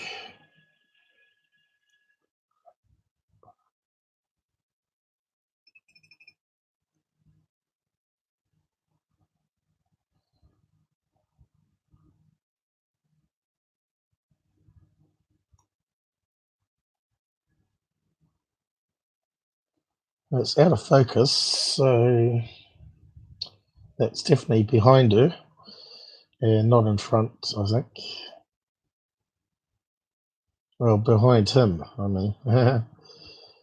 Is it a him or her? It must be a him, I think. What's that around his neck there? Tattoo? Kind of looks weird.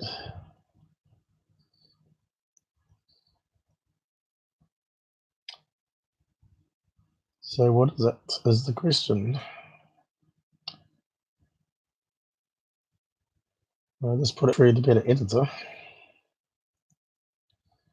What are these guys saying? Hey, man. So you finally made it. Hey, these guys want to come on and talk. Are you doing a live at the moment yourself?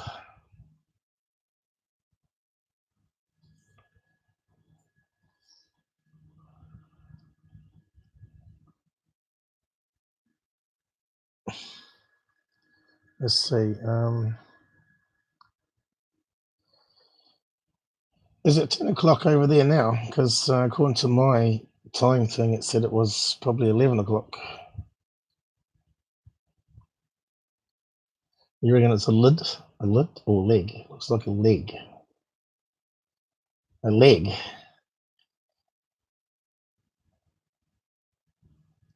Well, you can see how in focus this is. So that's closer to us. And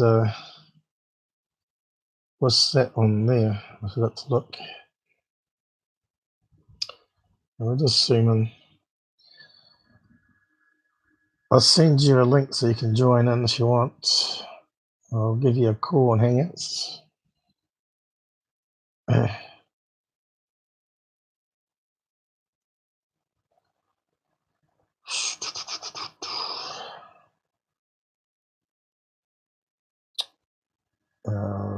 Paranormal. Why are you called paranormal and not paranormal and UFO hunter? HO.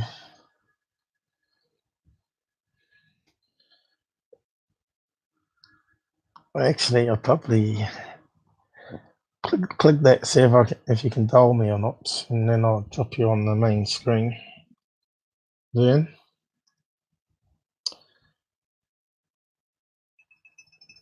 and then you can help me debunk this one.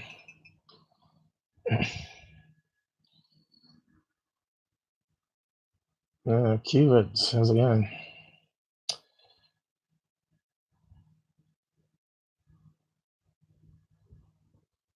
These guys there on Hangouts. You don't have to join, of course. Just let me know. My voice is a wee bit better today.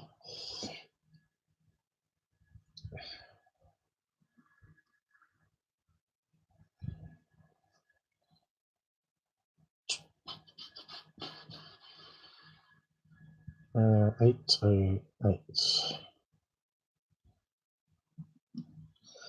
Yeah, I've been a wee bit crook with this bug that's got my lungs. Always worse when you go to sleep and wake up the next morning.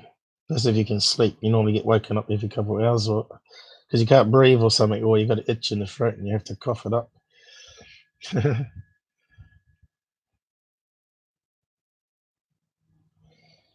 Vern, he doesn't swear.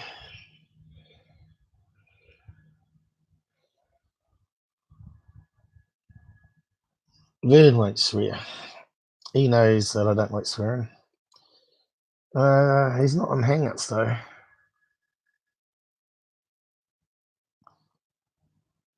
I've posted to your individual one there, Qqqvid. I think it should work if you click the link. Normally I got Robert on or something and go straight in anyway.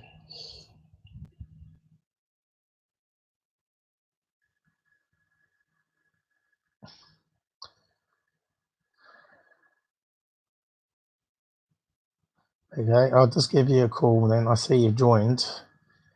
Maybe it doesn't work.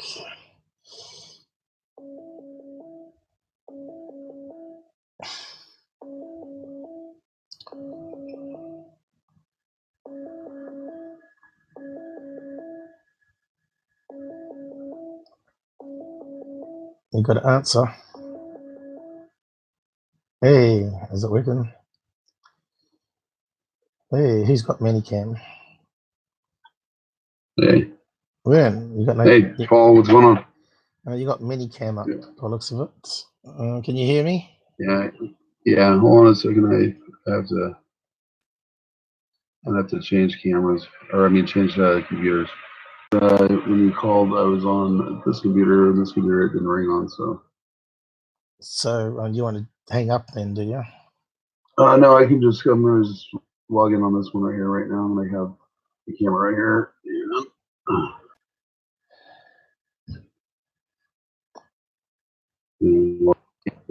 This is just regular Hangouts. Because the way I do it now, I use the higher quality normal live stream for presentations, and I just drop you on the screen. Okay, now I got you. Yeah. You can hear me, right? Yep. Yeah. Okay. So you should see yourself on the screen now with the rest of the chat.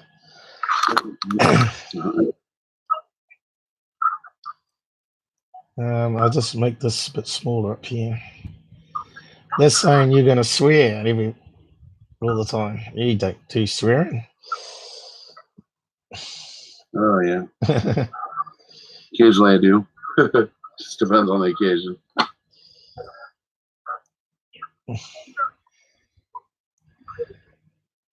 What? I hate when it does that. Don't do that. Hello.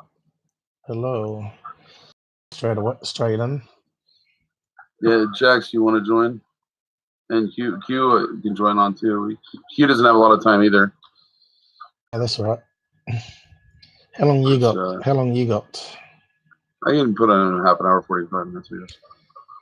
All right. Do you want to talk about you want to talk about your sightings or anything? Or you wait till we got some other people on the site on the voice, like Robert and Gerard from Ireland. Oh, we thought I was kind of interested in your paranormal encounter thing. Okay. That you had put up. And since I have Jaxx here. Okay.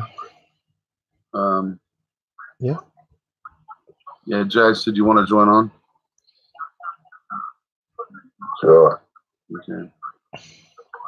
Are we going to close this call down then? Yeah, go ahead and close it down.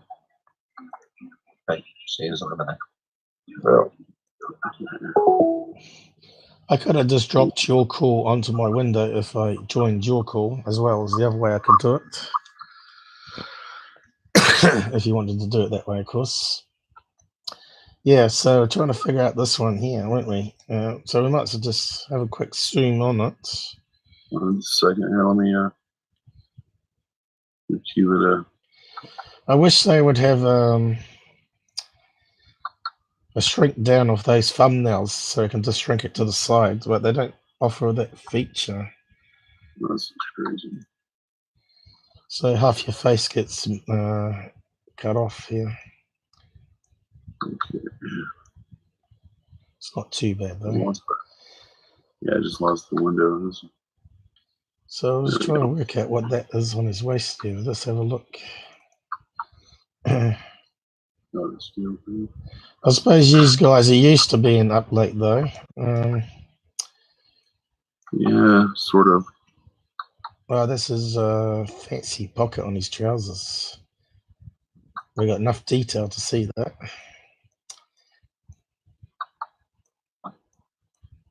This HP computer I have has the worst touchpad and buttons I've ever used. Well, like half the time the buttons they don't work, you know. Half of my keys are broken off, and I've only got little white things you press down on. So let's have a look at that one. I normally go through MUFON cases if there's no viral videos to look over.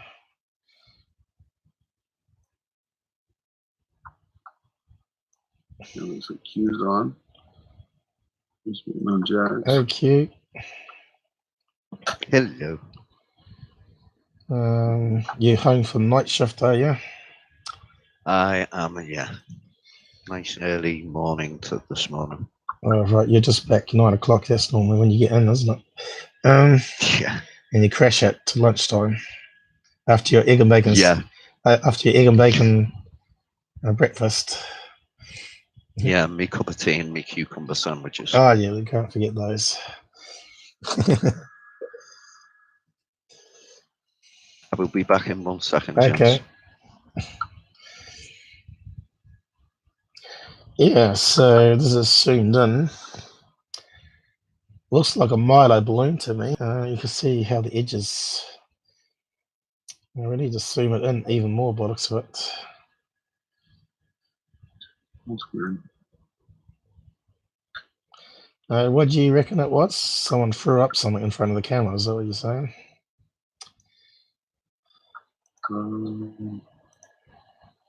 Hold on a second. Yeah, you lost me there. What was that? This one here that we're looking at. Did you say it was something? Yeah, that almost looks like a baseball or a softball or something. It doesn't look like it's hard edges though. Let me just zoom it in a bit more. The edges look crinkly like a Milo balloon. It just looks like CGI or something. I don't know. Well, it's out of focus. It's behind them. It's like a kid at a. If you look at the scene here, looks like it's at a park. Is it a fun park? Maybe a monorail at the top here or something? Yeah, I don't know.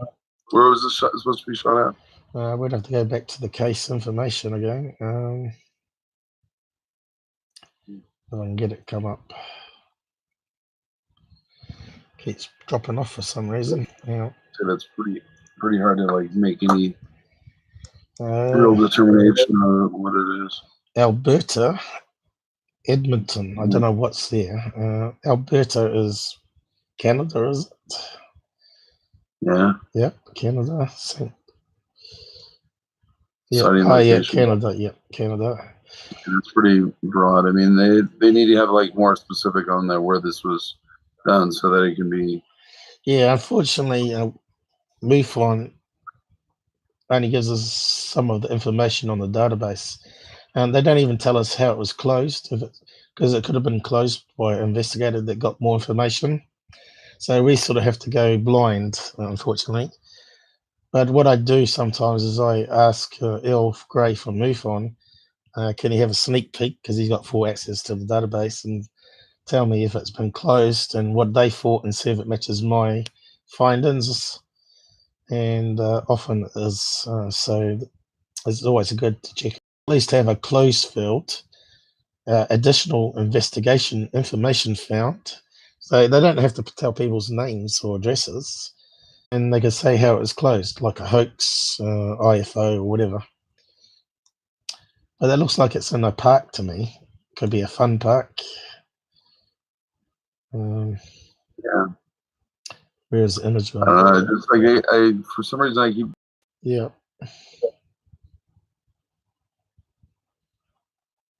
Although if you look at the out of focusness of the tree behind it, sort of matches up. What was the person pointing at? What were they trying to point out, or what were they doing? Yeah, it's very suspicious pose, doesn't it? Yeah. Yeah. And what's this? It almost looks like it's photoshopped in there. Could well be. That's the problem with images, but we can have a look at the metadata and see if it's blank. Is that the one? File 1, yep. So let's put it through XF. Can't quite get there. Let's see if it's blank. Of course, that's not 100% proof that they didn't tamper with it. Oh, yeah, it's all blank. So it could be. So that one probably was written off as possibly a fake. All we've got is the file information from the PC, but no exit if, which is the metadata. This happened. No data. So yeah, it could be a Photoshop. But let's have a look at the zoom in. Don't think it's a baseball though.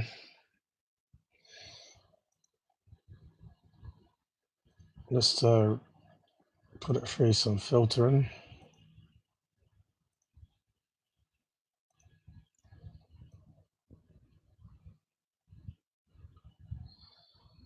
It hasn't got that obvious cut lines going around it to be pasted in by Photoshop. It looks like it's got some 3D lighting happening in the color band here. But to me, that looks like it's got a scraggly edge going around it here, which is typical of one of those Mylar balloons. It was a fun fair and they just released it, and then he stood in front and said, "Quick, take a photograph," as it's going up. This could be how they done it, but because of the exit if missing, it does kind of throw some doubt on it being a Photoshop. I was going to bring up some images of what I think it might be, and then we'll talk about paranormal, I guess. So Mylar silver balloon.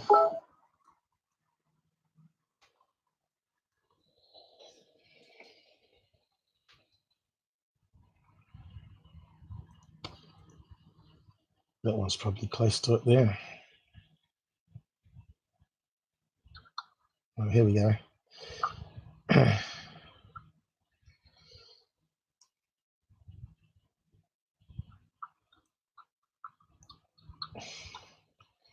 Don't think it's, there we go. This is one that I think we're looking at. I think that's what we're looking at, this one here. And it's got that same shape to it. So it could be that.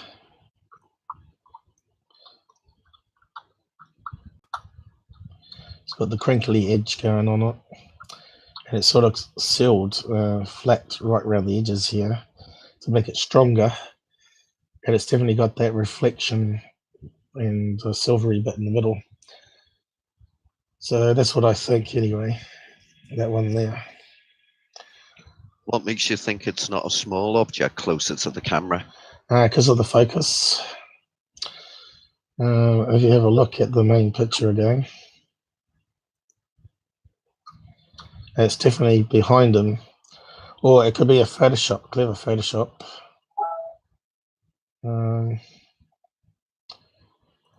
Where was the main image?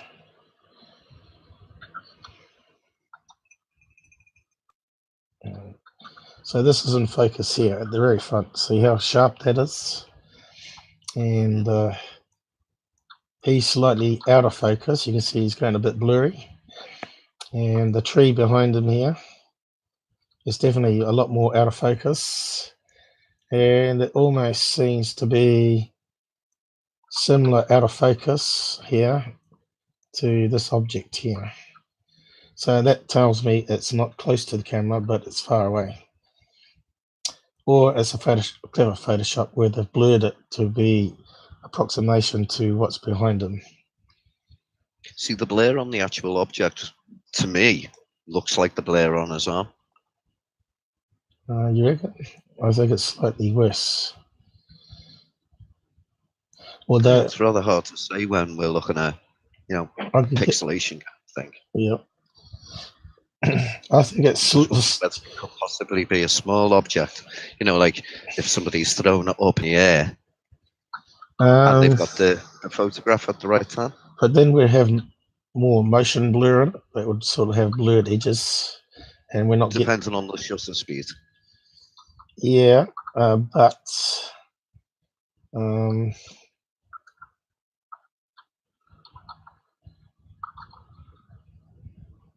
although we can't look up the shutter speed because the information is blank. But he seems to have slight motion blur on his arm here, though. Looks like he's slightly moved as the photograph was taken. And I think this is moving as well. Only slightly, though. But it still looks like a Mylar helium balloon, even though this Microsoft viewer zooming in pixelates it. And you can see here, it actually looks more sharper than the outside of it. Only slightly. But I don't think it's close to the camera.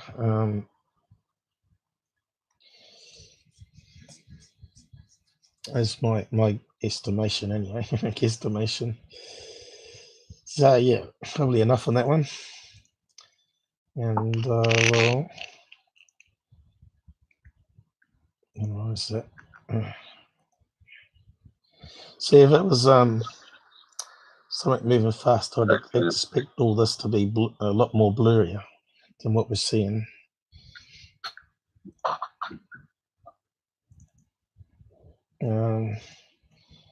So I'll bring these guys back out here. Make the window bigger. So who we got on here? Jaxx made it. Jaxx, I can't see him. I see that one there. Paranormal, yep. Has he got a funny icon or something there? Is that a ghost or something? Now it's his icon is the moon with Your sound went there, Qqqvid. Oh, sorry, I was on mute. Yeah, It's a full moon. It's a It's a full picture moon of- with clouds around yes, it and my name around it. yeah, we can see that now. Yep, very fine writing. Cool. So yeah, I'm not sure if you had a look at my video where I was talking about my paranormal experience I had with the light coming on. I'll just bring up a still of it. Yeah.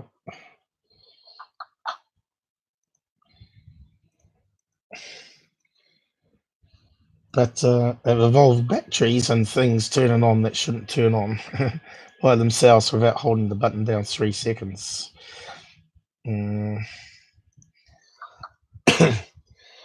So congratulations! I heard you've got on a podcast there, Jaxx. How many have you done? How many of them have you done so far? After a 3-year hiatus, we're on show number 6. Wow! And you do that every week now? Yes, every Monday night at 9 o'clock Eastern Standard Time. Do you want to Qqqvid could post a link to your show down in the text so people can have a look? Sure. What is it you want me to post? Jaxx link to his new podcast show, so people can. Oh, I'm sorry, Paul. It would be under the archive on YouTube. Q. And what sort of stuff do you talk about? The places that you go and investigate, or other people's? No, we have guests on the show, Right. and we interview the guests, and a lot of them are like zoologists or Right. people who investigate ghosts or UFOs, you name it. Have Anything you had paranormal related. Have you had Nick Croft on yet, or are you too small for him? Too small for him. Nah, he'll never be on the show. You don't have him on? No. Why's that? You think Why is that? You think he fakes it? For a fact. How do you know for a fact? Because he was investigating on that little show of his. What is it? Paranormal Lockdown. Mm-hmm. He was in my hometown here investigating a place, and I know for a fact that there's nothing there. Because I've been there to that location several times. I think maybe he's been duped. You know that voice box of his is too good to be too good to be true. I think. No one's opened it up and tell us how it works electronically. And I think what they've done is they've got some speech analysis chip in there. You know how Google can recognize your voice.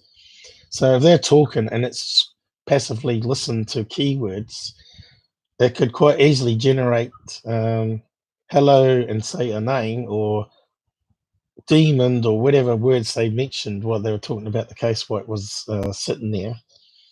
And it looked like it's communicating with them with the location. I think you could easily design a piece of equipment that sort of uses some of the new IQ and speech analysis stuff. And then you just use a speech synthesizer chip and put it through some crazy modulation to make it sound like a demon. So yeah, if you ever get your hands on one of those box, rip it to bits and find out what chips are in it, and then we can sort of say, yep, they've been faking it. But that's from that guy, what's his name? Who makes the boxes? What's his name? Paranormal something? What's his name?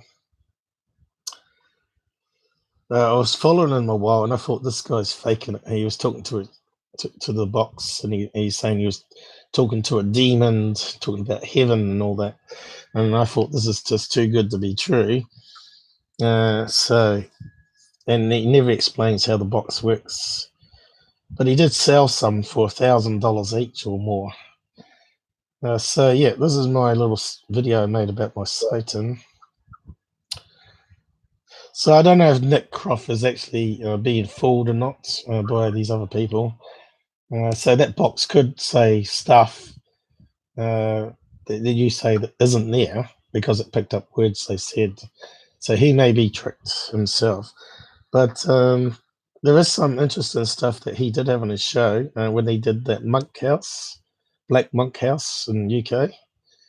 There was a black blob that came across the floor, and he had looked like an apparition walk behind this wall that had a window in it, and you could see it reflected in the window, and then sort of carried on walking. And you could see them standing there, and yeah, I don't know how they faked that, if they faked it, but yeah, I'm still open about it. So, I haven't told this story, but I've talked about this tripod light. If the link you want me to post is the one for Periscope Radio. Jaxx? Is he there? We lost him. We lost him? Right. Is it the one for Periscope Radio, Vern? I think so. Is that the new show that he's on? He's done 6 episodes on? Yes, it's on.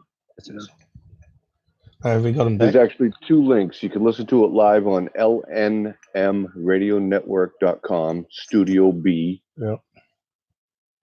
And then you can also listen to it on Periscope Radio. Right. On youtube.com. I'll bring it up on the screen. Have we got one here?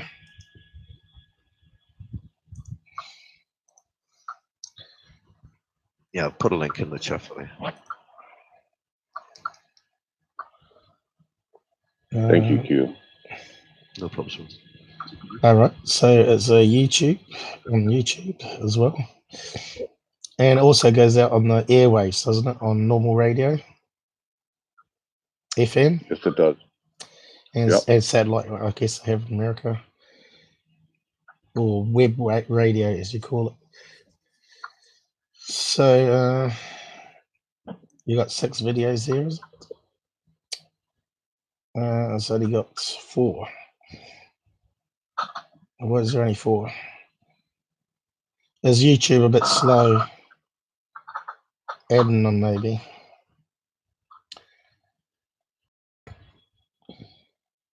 Without getting copyright.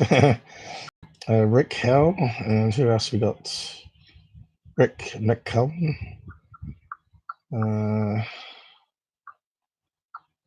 Special guest Chris.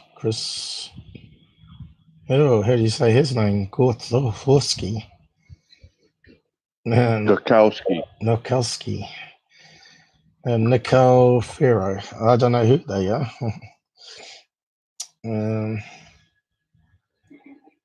Okay.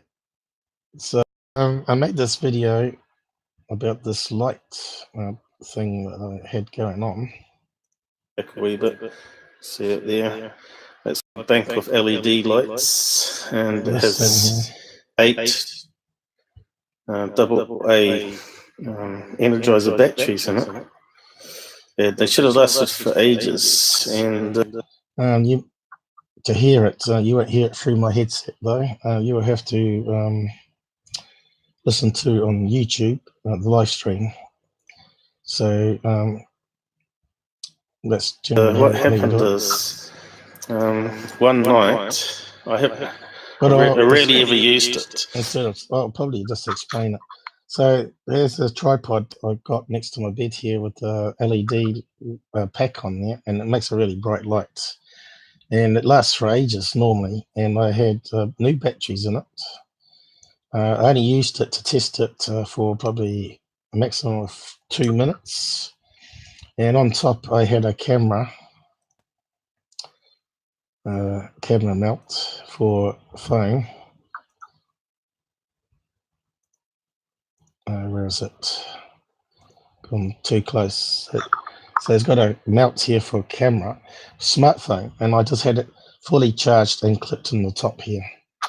And what happened is I woke up at, I just went to bed at 3 a.m. I was having an early night for a change. And I fell asleep, but then something woke me up, and I woke up and I saw the back of this light here with the LEDs flickering, which shouldn't happen. It's got a button here to turn it on. You have to hold it in for 3 seconds or longer to get it to power on, and then you can twist the buttons for how bright you want it. And as you know, smartphones, you have to hold in the power button 3 to 5 seconds to get it to turn on. So what happened is the battery pack was flickering like it was trying to be powered up, but the batteries were flat, and it was flashing red LEDs up and down to say it didn't have enough power. And then I sort of leant out of bed, and just as I was doing that, the smartphone turned on all by itself, and that sort of made me sit back and think, hey, how could that happen? And I thought, could it be that the clamps touched the button, maybe? So I sort of rationalized some lights on the back that flicker. And I sort of rationalized it that way, that maybe the clamp was holding the button just long enough to turn it on. But it had been sitting on that tripod for months like that. So how it suddenly happened when this turned on by itself and the top phone turned on by itself all in the same time seemed too much of a coincidence to me. That's what I'm saying. And I've got a picture here to demonstrate how the lights go on the back. When I turn it on, I've got this big iron in here. camera. So normally what happens is you push that button in for 5 seconds. So that's what happened. You get a nice no bright light light come on. You can control the colour of it from pure white to more of a yellow colour. And these lights here, I woke up were flickering up and down, because it had the batteries in it. And then they simply just stopped. They changed colours to like orange. So what was happening? These were flickering up and down, but they were red to tell it was flat, and they shouldn't have been flat. So now I've taken the batteries out and thrown them away. I'm now using this grunty big pack here, and something strange happened to that. At the end, I tried to plug it in again, and it wouldn't turn on the light, just like it's showing now at the end here. I thought that was really strange. At the end here, try and turn it on, and it just wouldn't turn on. Switching on. It's powered on here, but it's not turning on the light. It's not coming on now. So maybe it's drained this battery. So I stopped filming, and then I unplugged it again, plugged it in, and then turned it on, and sure enough, it was back to normal again. And yeah, so I don't know what was going on. Maybe it was just the way I had the connection hanging there. But yeah, the next day so I turn off the phone and go back to sleep, of course, as I'm tired. So the next day I thought I'd better check the phone. So I take the phone out the holder and I try and turn it on. And it says the battery is 0%, which is impossible because these phones generally will automatically shut down when it gets to about like 10% empty. So it's never completely empty. So I've never seen a phone be 0% empty, and the phone's only like 6 months old, so it shouldn't be defective. It's like $100 cheap phone from the shop, but it's good enough for a 720 camera. And so I put it on charge, and sure enough, it said it was 0% in the battery, and it took about an hour to recharge it. So yeah, only was the light pack suddenly lost all its battery juice. The phone had as well. So to me, that doesn't fit in with normal science. That cuts. People would write it off as random, I guess. You know, but stats wise, having two things trying to turn on, which need 3 seconds press time to turn on, doesn't fit in with science, as far as I'm concerned. So yeah, what do you think of that story? Well, first of all, spirits are nothing but pure energy, and they can affect electronic devices, camcorders, you name it. So it is possible that they can drain, and they do quite often drain batteries. Right. And they can also turn on and off electronic devices as well. So it's not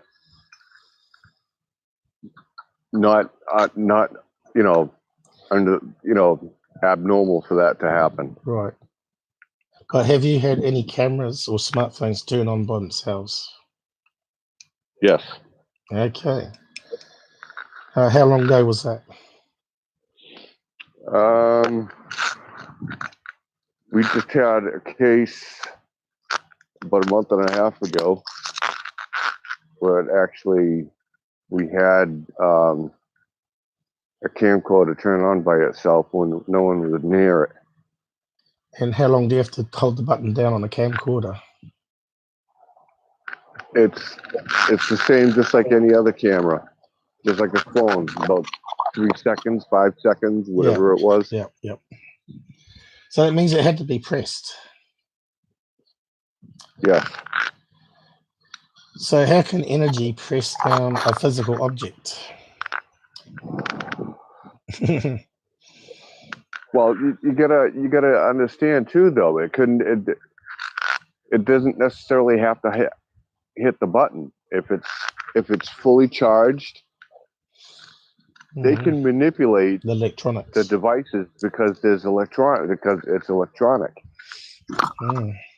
So that means they might be highly intelligent then. Sure. Because I wouldn't know, looking at a circuit board, how to short a certain area or put a charge in a certain area to simulate pressing the button. So yeah. Carry on. I mean, there's cases out there. Who's scratching? Who's making scratching sounds? Probably me. Oh, right, okay. I thought it was Vern. There are cases out there that spirits can and do use the electrical lines to travel. Ah. But this house is a brand new house built on old farmland, and I can't see why I'd be plagued by ghosts. So. Okay, it's a brand new house, but was there a structure there before that? I don't know. It's old ancient riverbed. We know that much. Millions of years old. But most of the land here is just like prairie, like prairie land in America. Yep. But I think it might be related to my sister. She rented a property when she divorced. Well, she separated from her husband and took her 2 kids with her. Oh no, was it 2 kids? Yeah, 2 kids at the time. And so she got this little tiny flat, and it was right near this old cemetery. And I thought, this is a strange place to build houses.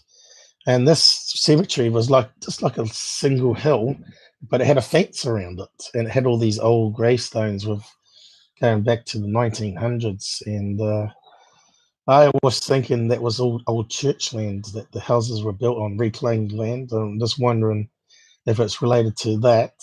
But one night, well, before that, one day she was up a ladder, hanging up pictures in a new flat to make it more homely.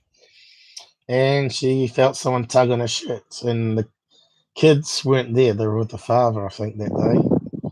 So she turned around thinking the kids had come home. And there was no one there. So she thought she was imagining it. So she carried on hanging up the picture. And then she got a shove, like someone was trying to push her off the ladder. And that freaked her out, of course. And so she got down. So that's the only thing she's told us about that incident. But later in that week, she had the kids in bed. And her son woke up screaming. So she went to see him. And he said, Mum, there's a white woman in here, keeps touching my forehead and saying it's going to be okay. So she said to the son not to panic, and that she thought it was a strange story, that it was just dreaming. And said, oh, it's just probably the bedclothes touching you. And he said, no, it was definitely a woman, and she had cold hands. And yeah, so nothing more happened and that night. So a week later, I think it was, her bedroom door opened up.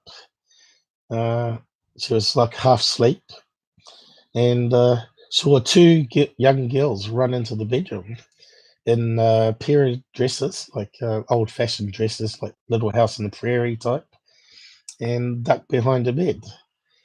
And then her little girl come running in, like she was chasing them or looking for them. And her girl was probably like 4 or 5 years old. And she says to her, where do those 2 girls go? And her daughter looked at her funny and ran away and didn't say anything. And so she got out of bed and looked behind the bed, and there's nothing there. So yeah, so I reckon it's related to her getting an attachment from that house. And maybe what we think, later on she went to a psychic that said that she had some attachments to her, notably a young Indian kid that died from the flu back in 1900 and something. So she asked his grandmother to come across the light, or what do you want to call it, tunnel of light, and take him because he was looking for his mother and family. And she never had any more problems after that. But ever since she stayed with us, though, she moved from that flat and come to stay with us while her house was being cleaned or set up. And one night, my bedroom door opened up.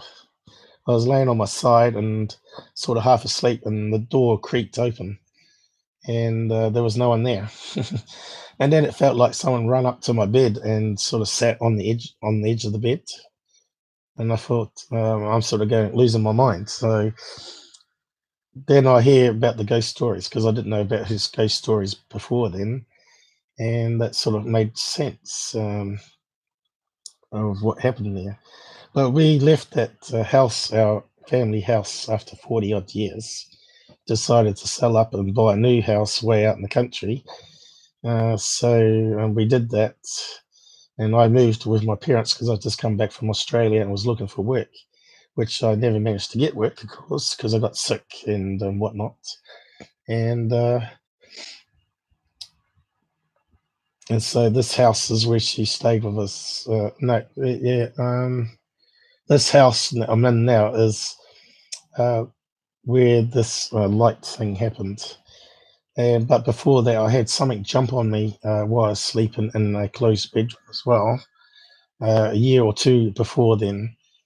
So I think it's come from connections to her for some reason.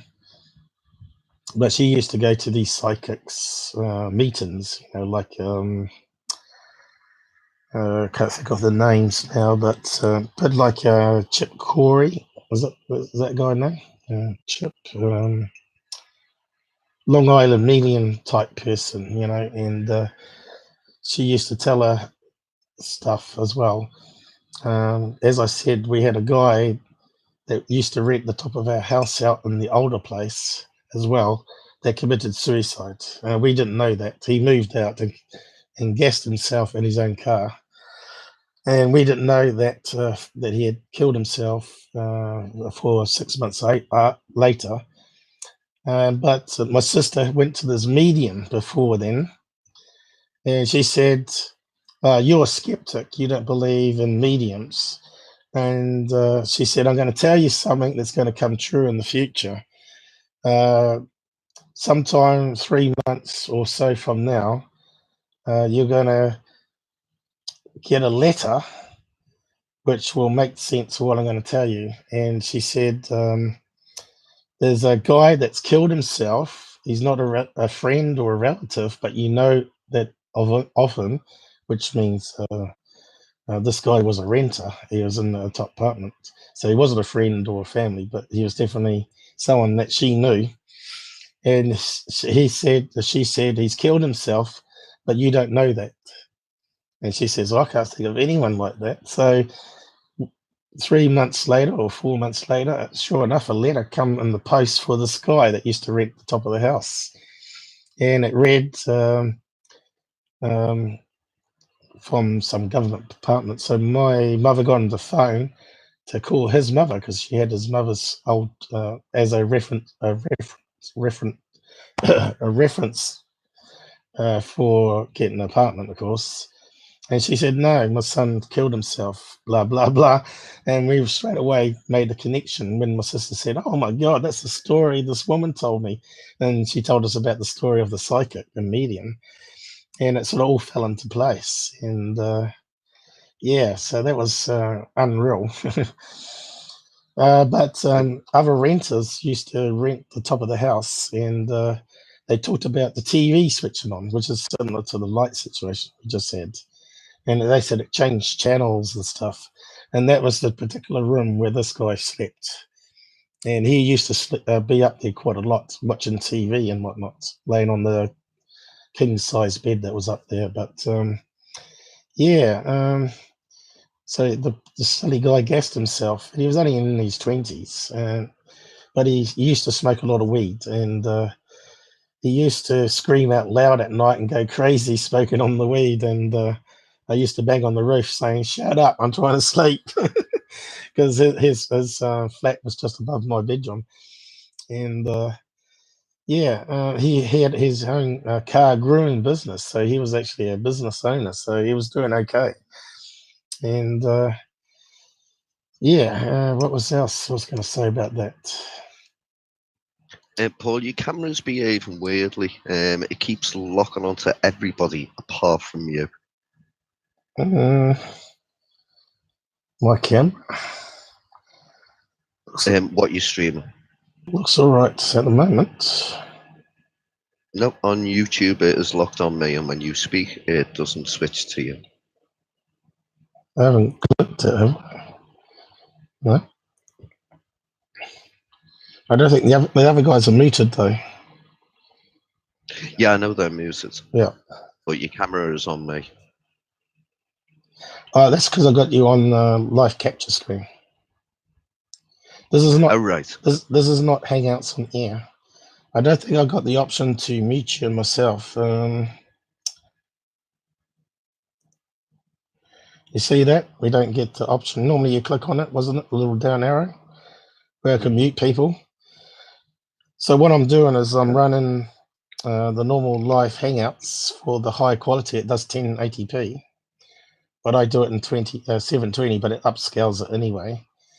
And I just drop on the Hangout screen on a separate call into the live stream. So it allows me to change where I'll put you on the screen, like so. And I can move you around. Normally I stick people up in the corner here. But I did ask them if they would, so that's full screen there. I did ask them if they could put a little snap arrow here so we can zoom those icons away. I can't see any way to hide these icons down the bottom, because when you make the window smaller, as you see what happens, you lose your face. Which is not too much of a problem because, yeah. So, yeah. It just allows me to do more things similar to OBS software anyway. I'm using Minicam 7. I bought a license for $100 odd, New Zealand it was. But as you can see, it works okay, and my CPU is peaking about 80% at the moment. So when I do graphic, then it can get up to 100%. But yeah, it works pretty good.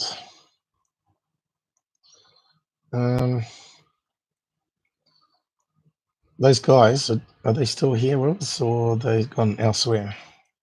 Vern sent me a message All right. saying he'll be back. I'm not sure whether he's back yet. Yeah. So I was just talking about the paranormal experiences I had. So we had some verification there from a medium, who I'm always a bit skeptical of mediums. What's your feel on mediums?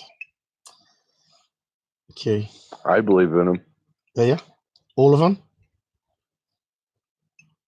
Not all of them. No. There are scammers out there, but I have a clairvoyant on my team. Okay, what's their name? On my paranormal team. What's her name? Are you allowed to tell her? I'm sorry? You're allowed to tell her name on air? No. Okay. No. So we could look her up. So she's not a TV personality then? No, she's not. Okay. And has she verified stuff that you found at a location that you've never been before? Yeah. And as she's with a group of guys on Hangout, she's actually give readings to, like, for instance, like Q, and there's a couple other guys that she gave readings to. All right. And did Q get the answers he was seeking? It was actually... Sorry, go ahead, Jaxx. He can tell the story, but there is one particular thing that actually did blow his mind. Right. But he can tell the story, though. Right. Have you had paranormal happening in your own house there, Qqqvid? Not in my own house, no. But between the age of 8 and 13, so this was a 5-year period, I used to go to my Auntie Doris's, and she lived about 10 minutes walk away. Right. We'd go there generally in the evening, depending on what time of year, maybe between 6 and 7 o'clock. And I say we'd go there twice, sometimes 3 times a week. Right.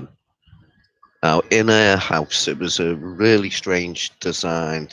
It was actually considered a flat, but it had a downstairs and an upstairs. But part of it upstairs was actually over a shop on the main road. Yep. So to get from the back of the house upstairs, it was a long, narrow staircase.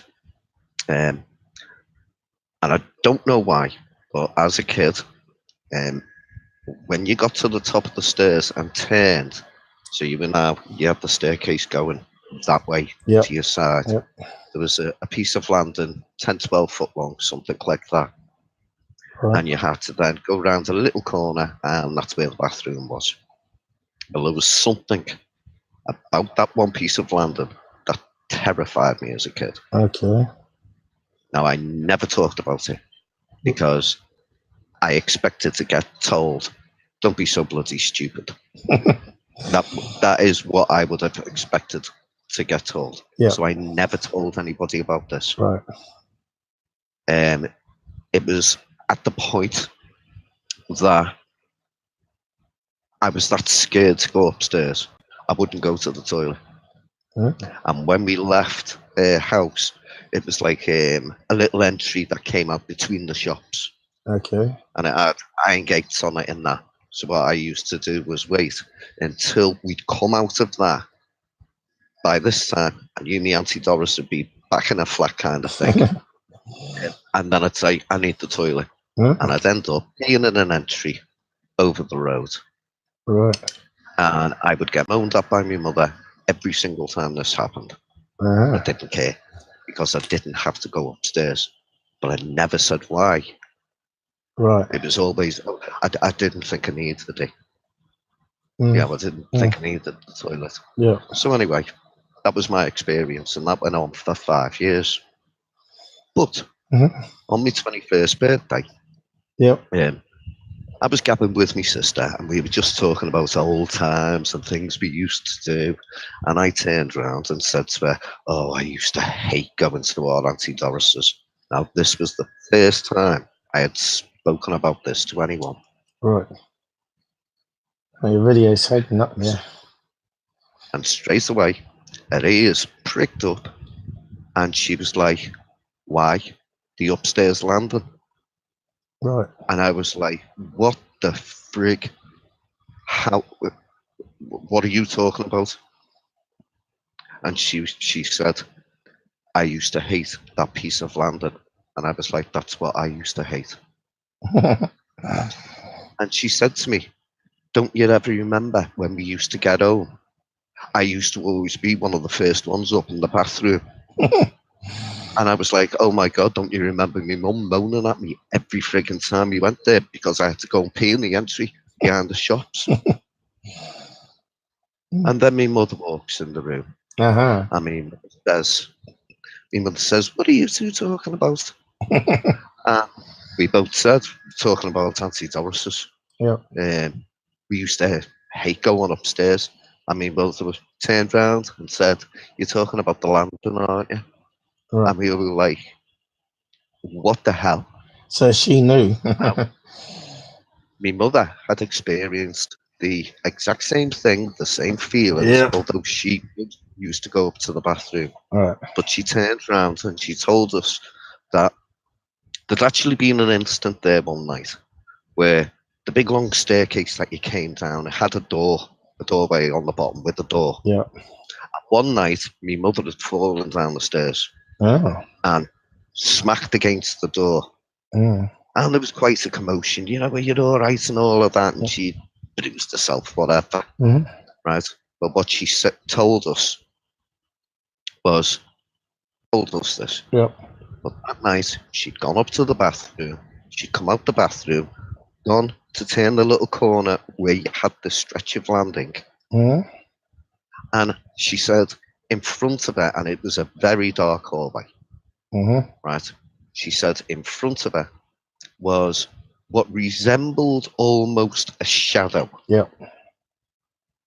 But not like a clear, distinct shadow. But she said it was paler than the wall behind her.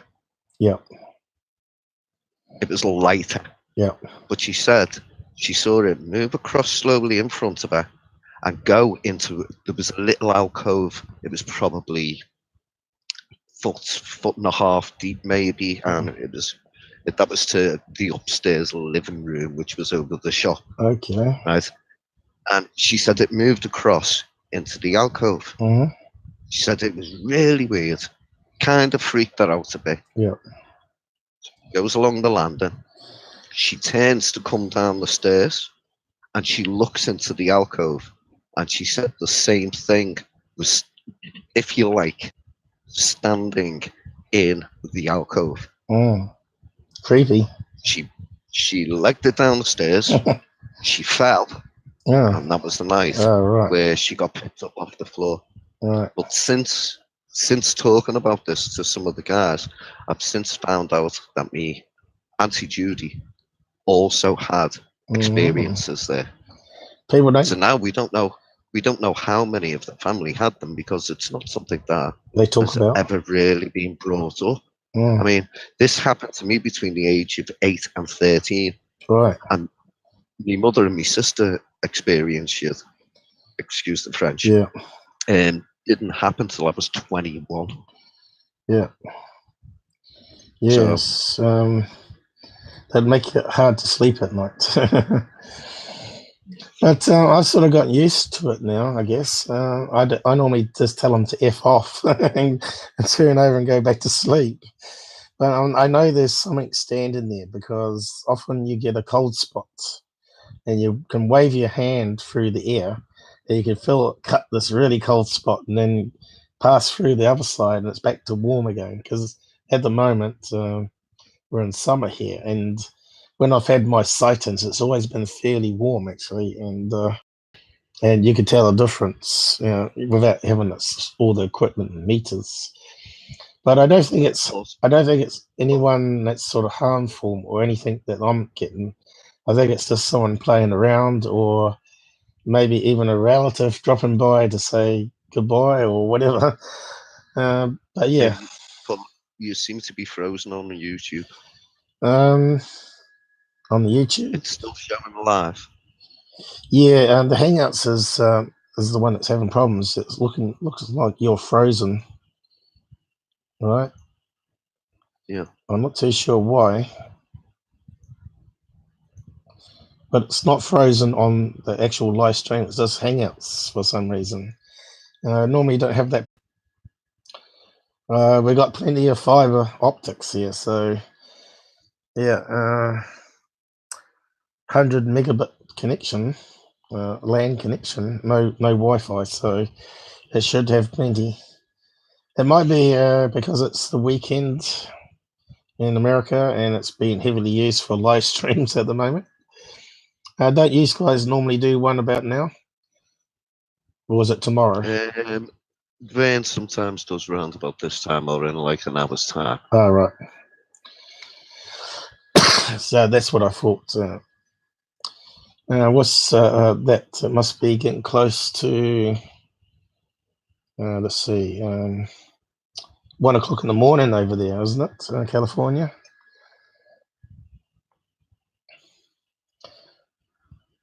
Yes, in California, yes. Yeah. So you'll be doing a live show yourself tonight? I won't be, but maybe Vern will be. Okay. Yeah. So yeah, one night I was sleeping face down in this new house, in the newest house at the moment, and the window was closed and my bedroom door was closed, and I had a heavy quilt on top of me, and I was fast asleep, and then I woke up with this funny sensation going down my back. I can't explain it, but it was like someone running your fingers up and down your back, but obviously you're under sheets and all that. And then I felt something heavy jump on top of me. And it felt like a small figure with maybe hoofs, like pony hoofs on top of me. And I thought, could it be a cat? And I was thinking, no, it can't be, because we got security catches on the window and it only opens up to 2 inches and you can't get a cat through a gap in the window like that. And then I was laying there thinking, is it my imagination? Is it something to do with the earthquakes that we've been having? You get, what do you call it, low frequency noise that sort of makes you wake up in the middle of the night and you think there's someone in the bedroom. So I thought maybe it could be scientifically proven that way. But then this thing took a step forward and you could only feel 2 feet, and it stepped forward up to my shoulder blade, and I thought, do I move now or not? And then I suddenly decided to leap up, and I leaped up and there was nothing there, and I turned on the touchpad light, which had a 100-watt light bulb in, and there was nothing in the room, and I was sort of freaked out completely, obviously. and I checked the door and the windows, and I thought maybe there was a cat or a rat that got into the window, but no, everything was closed up, and the ceiling lights only got a small gap around it where only a spider could probably get through from the ceiling.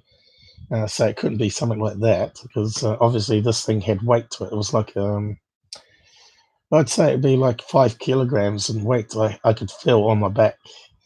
So I had a laser pointer because I shined that around the room, could see if it would break any light. I swung it around the beam and turned off the normal lamp, and nothing was there. Nothing.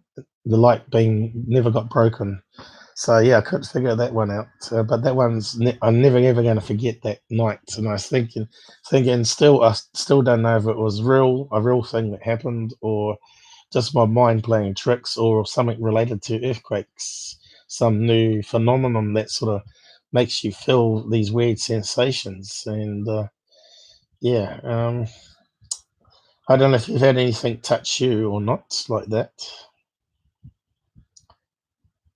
Actually, I have had things touch me, but what you're describing is Yeah. body. It almost sounds like you're describing a succubus. Well, one's a female, one's a male, isn't it? Incubus and succubus. A succubus is the female Oh, right. that comes and has sex with men. Yeah. There's a big joke about ghost hunters, ghost adventures. Sax said he felt like he was having sex with incubus, and they all laughed and said, "Well, that's the male version or something." And he said, "Oh no, I mean the other one. What is it? Succubus." I don't know if you ever saw the episode or not, but that was funny. They've gone so commercial, those guys. It's just. Did you see the Halloween one? That was just so bad. The one they did this year, and they were going to open up the Dibbit box, and he chickened out, saying that they were getting messages not to break the salt line around it and stuff like this. And he was saying that the priests, Jewish priests, they got in to reseal it, was saying he couldn't confirm that whether he could actually read out the rights to lock it back into the box. So he thought, no, I better not open it. I don't know, it all seemed so staged and fake to me. Publicity stunt. Oh, my voice is going. Yeah, so, yep, carry on, Jack, if you want to add in anything. Well, let me ask you, believe in the Dybbuk box? Do I believe in it? Yes. I suppose it's possible that you could seal something in a box, but normally I've seen ones with mirrors inside. But a Dybbuk box, it's just like a normal box that's been blessed, hasn't it? I don't know too much about the Jewish method they use on it. Well, it's not just a Jewish religion. It's claimed that a Dybbuk box is a demon that's sealed inside of it. Right. Okay.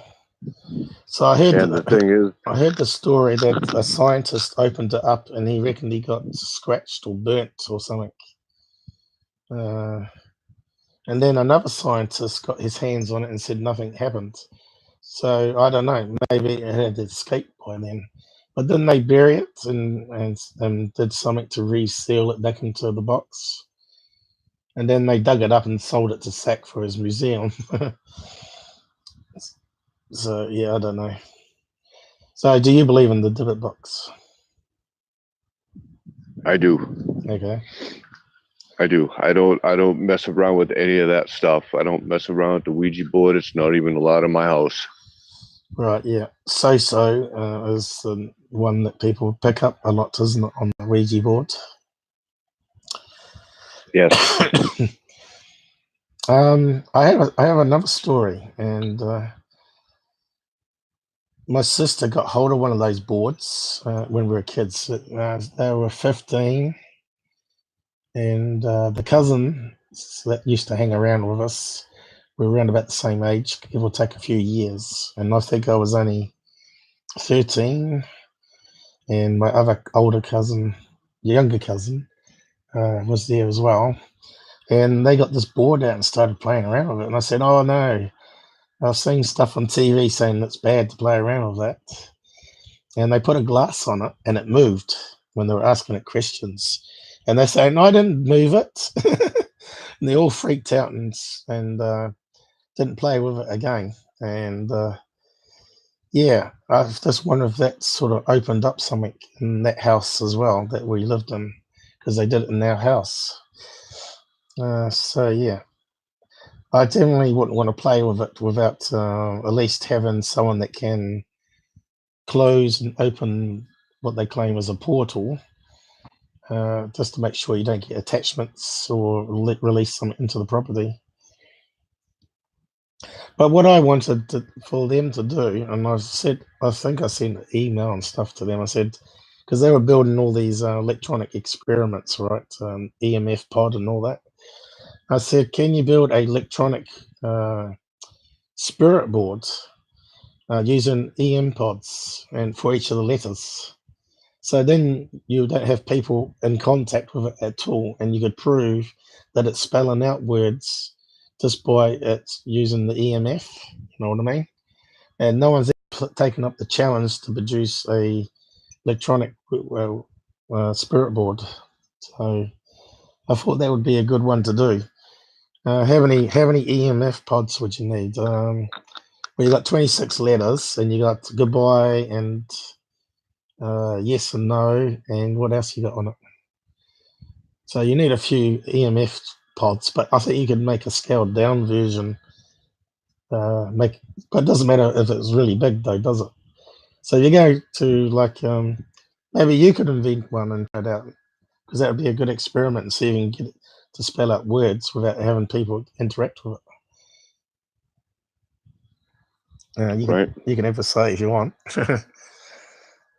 Well, the thing is that it would be basically the same thing. I mean, I wouldn't never use it. But I mean, there is a gentleman out there that we interviewed on Periscope Uncensored a couple weeks ago. The CERM hypothesis, and what that is that he wants to either build it himself or find someone, an engineer that can build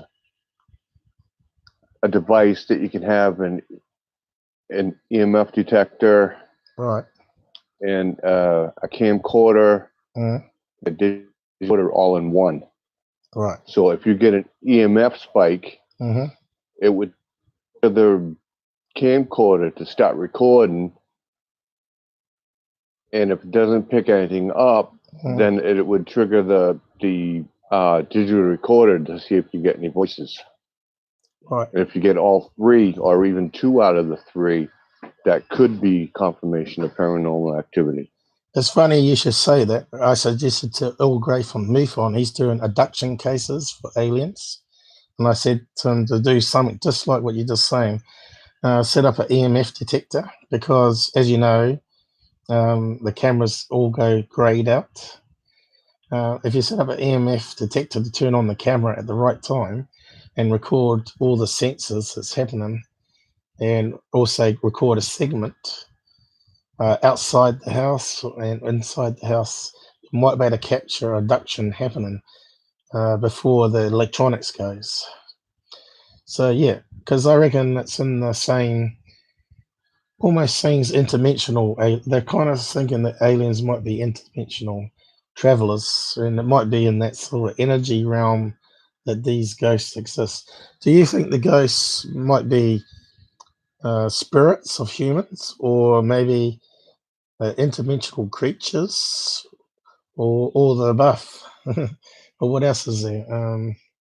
So I often thought maybe it's an interdimensional creature that mimics people that it saw living there, like a parrot, and repeating the names and creating images similar to the people that lived there, rather than actually being human spirits as such. So Yeah. As you know, our visual spectrum is very limited, so it's quite possible to have a creature that's living in our dimension. Dimension doesn't have to be interdimensional, that we just can't see. It's this like energy that's transparent, but it's actually a living entity, like you were saying yourself earlier. So yeah. Right. I mean, I'll even take it a step further. I mean, what happens if most likely they probably are, I mean, it's probably are coming from another dimension, Mm-hmm. but I have no proof of that. Yeah. But that's what it seems like. Mm. And how do we know that what we're capturing isn't from,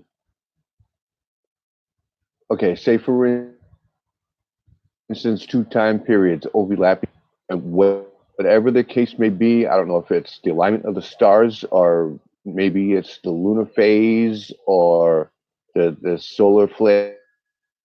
I have no idea. I haven't, but I'm still working on it.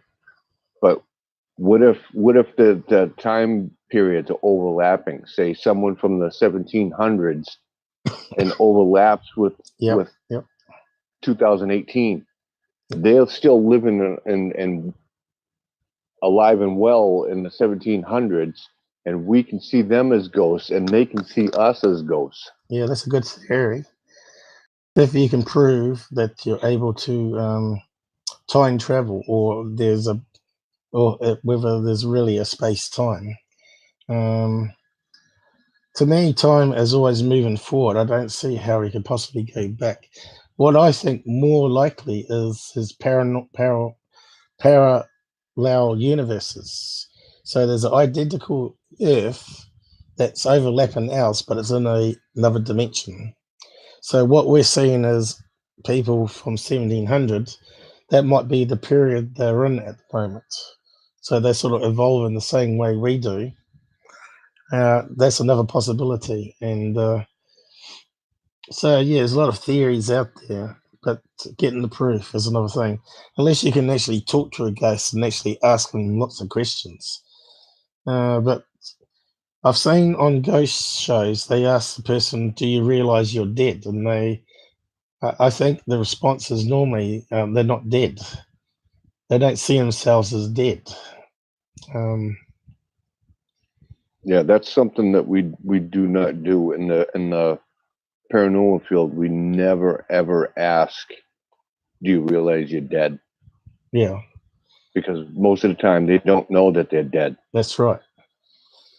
So they're gonna get highly upset, and then you could actually vamp up activity if you ask them if they know that they're dead. Okay.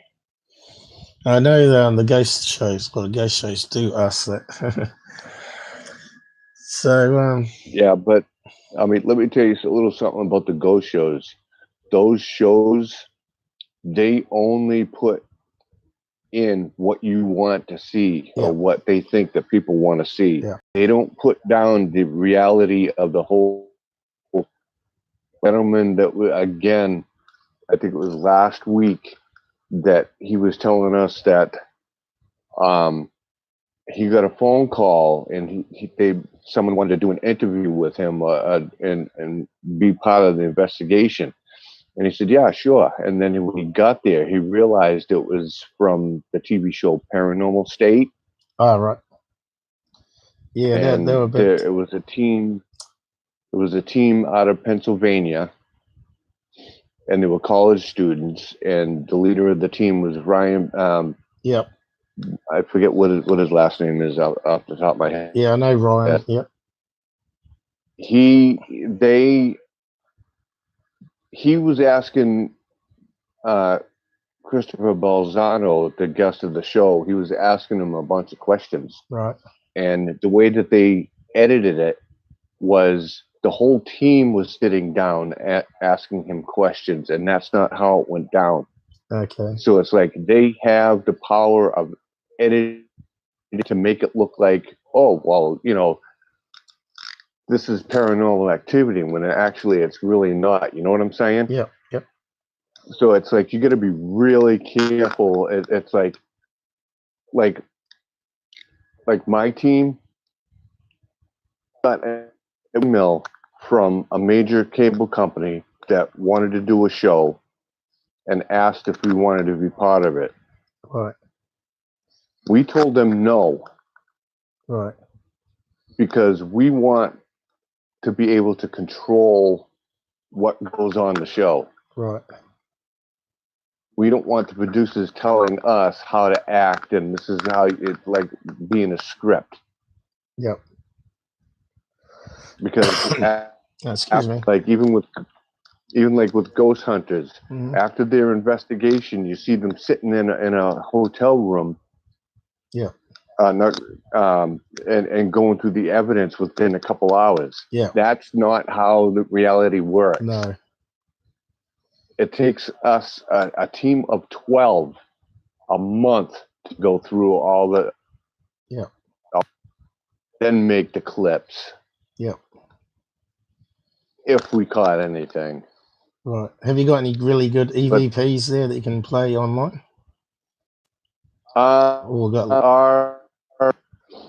Yes, there are going to be some placed up. Absolutely. Have we done it yet? No, we haven't. I mean, have you got any EVPs that you can show people online now? Oh, no. Okay. Class A ones would be really good if you had them. Right. Yeah. So, did you see that Joss Gates one? Was it Joss Gates? Let's see. Where they went to Mary, the ship Mary, Elizabeth, and they had kindred spirits, which is Amy and I can't think of the other guy's name. That went there to do a paranormal thing with Joss Gates from Expedition Unknown, and they're in the bowels of the ship, and it's pitch black, and obviously there's a cameraman filming them, but everybody's silent and they ask questions, and then they play it back, and you can hear clear as day without them even telling you what it says. Help me. I want to leave, and stuff like that on the cassette tape. It's worth having a look at that one if you've not seen that show. It was episode 4 of one called about exploring death. You know, what happens when you die. Life After Death, I think it was called. Episode 4, they team up with the TAPS Ghost members. They run their own show now called Kindred Spirits. It's actually quite good, I think. They use the old school stuff, and they spend 3 days in a location instead of one night. And instead of yelling at the spirits and screaming at them, they sort of are kind and gentle, and they research the history of the property, what was built there and stuff like that. So she's doing a better job than what I think TAPS was doing. So yeah, if you haven't seen her show, go and check it out. They have got some good evidence they've picked up too. They got names on EVPs, and when they go and research the property, sure enough, that name comes up in the research. So that used to live on the property. So that's a good verification that something more is going on there. And do you do that sort of thing yourself? Do you research the property before you go or after? We do research before, and during the investigation, like if we have to travel out of state. Yep. Like the last investigation, we went to Maine. Yep. We do try to. We couldn't this time around, but because it was closed, they have bizarre hours. But we were going to go to the public library and try to dig up some research on the location to see what was there before the. Yep. But I mean that's all part of the investigation. Yeah. And that a disc that has all the information, all the stuff that we caught. Yep. So yeah, that's all all folded for the client. I kind of like investigations where you go to a person's house, it claims to be, because that seems to be like something that's more less well known. And if you get something on that sort of verifies your research of the land, I think that's more interesting to me anyway than going to like an old museum or theatre. But what's your favourite locations? Can I just say, Paul, Um, Jaxx has done exactly that. He's actually got videos up on his channel where they've gone to people's houses and done their investigation. Yeah. And he's actually caught a couple of things. Unfortunately, as well. Yeah, unfortunately, I haven't got time to go and watch all his videos. I've watched some of them and they've been pretty good. So yeah, Jaxx was going to answer what his favourite places to research or investigate. We haven't had the opportunity to hit an old fort yet, but that's coming this spring. All right. The only thing we've done so far is private residences. Right. And you gotta understand, this team is a little over a year old. Yeah. Okay, but the investigators on this team, most of them, like myself, I've been a paranormal investigator since 1991. I'm dating myself. Right. There's someone else that's been an investigator for over 20 years. There's another one that's been investigating for 18 years. So that we're seasoned investigators, but as far as a team, we're simply young. Yeah. So we're still barely in the infancy stage, so to speak. Yeah. So we do want to get into different locations. We like I said, we've got an old fort coming up in the spring. We're going to be hitting Fort Mifflin. All right. We want to do old hospitals, obviously. Yeah. You know, that sort of thing, and then I would be able to better answer your question then. Mm-hmm. But right now, it's like the only thing that we've ever done has been private residences. Yeah. Would you do a cemetery? See, some people want to do cemeteries, but the thing is that I think personally, that it's disrespectful. Mm. I mean, these people are dead. Yeah. This is their resting place. Yeah. And for us to go in there with permission and walk all over everybody, I think that's a real disrespectful thing. Yeah. That's Qqqvid. How old was that place that you said had the dark hall or dark creature in it? Shadow man, or what you want to call him? Was it like was it an old place or something built in the 1900s? I'm not sure exactly. Right. I honestly couldn't answer that. So it wasn't like a state house built in the 1950s sort of thing with 2 stories. No, it was just a shop that happened to have a flat above and behind it. Hmm. So UK seems to be like the paranormal hotspot, really, doesn't it, for ghost stories? And now we got to these ghost shows. It seems that America is close behind for haunted locations. So, Jaxx, would you go on TV and make a show or not? Or would you just keep it like it is at the moment with YouTube and the podcast? Is he there? What we want to do is we want to film and put and edit our own show. You broke up then.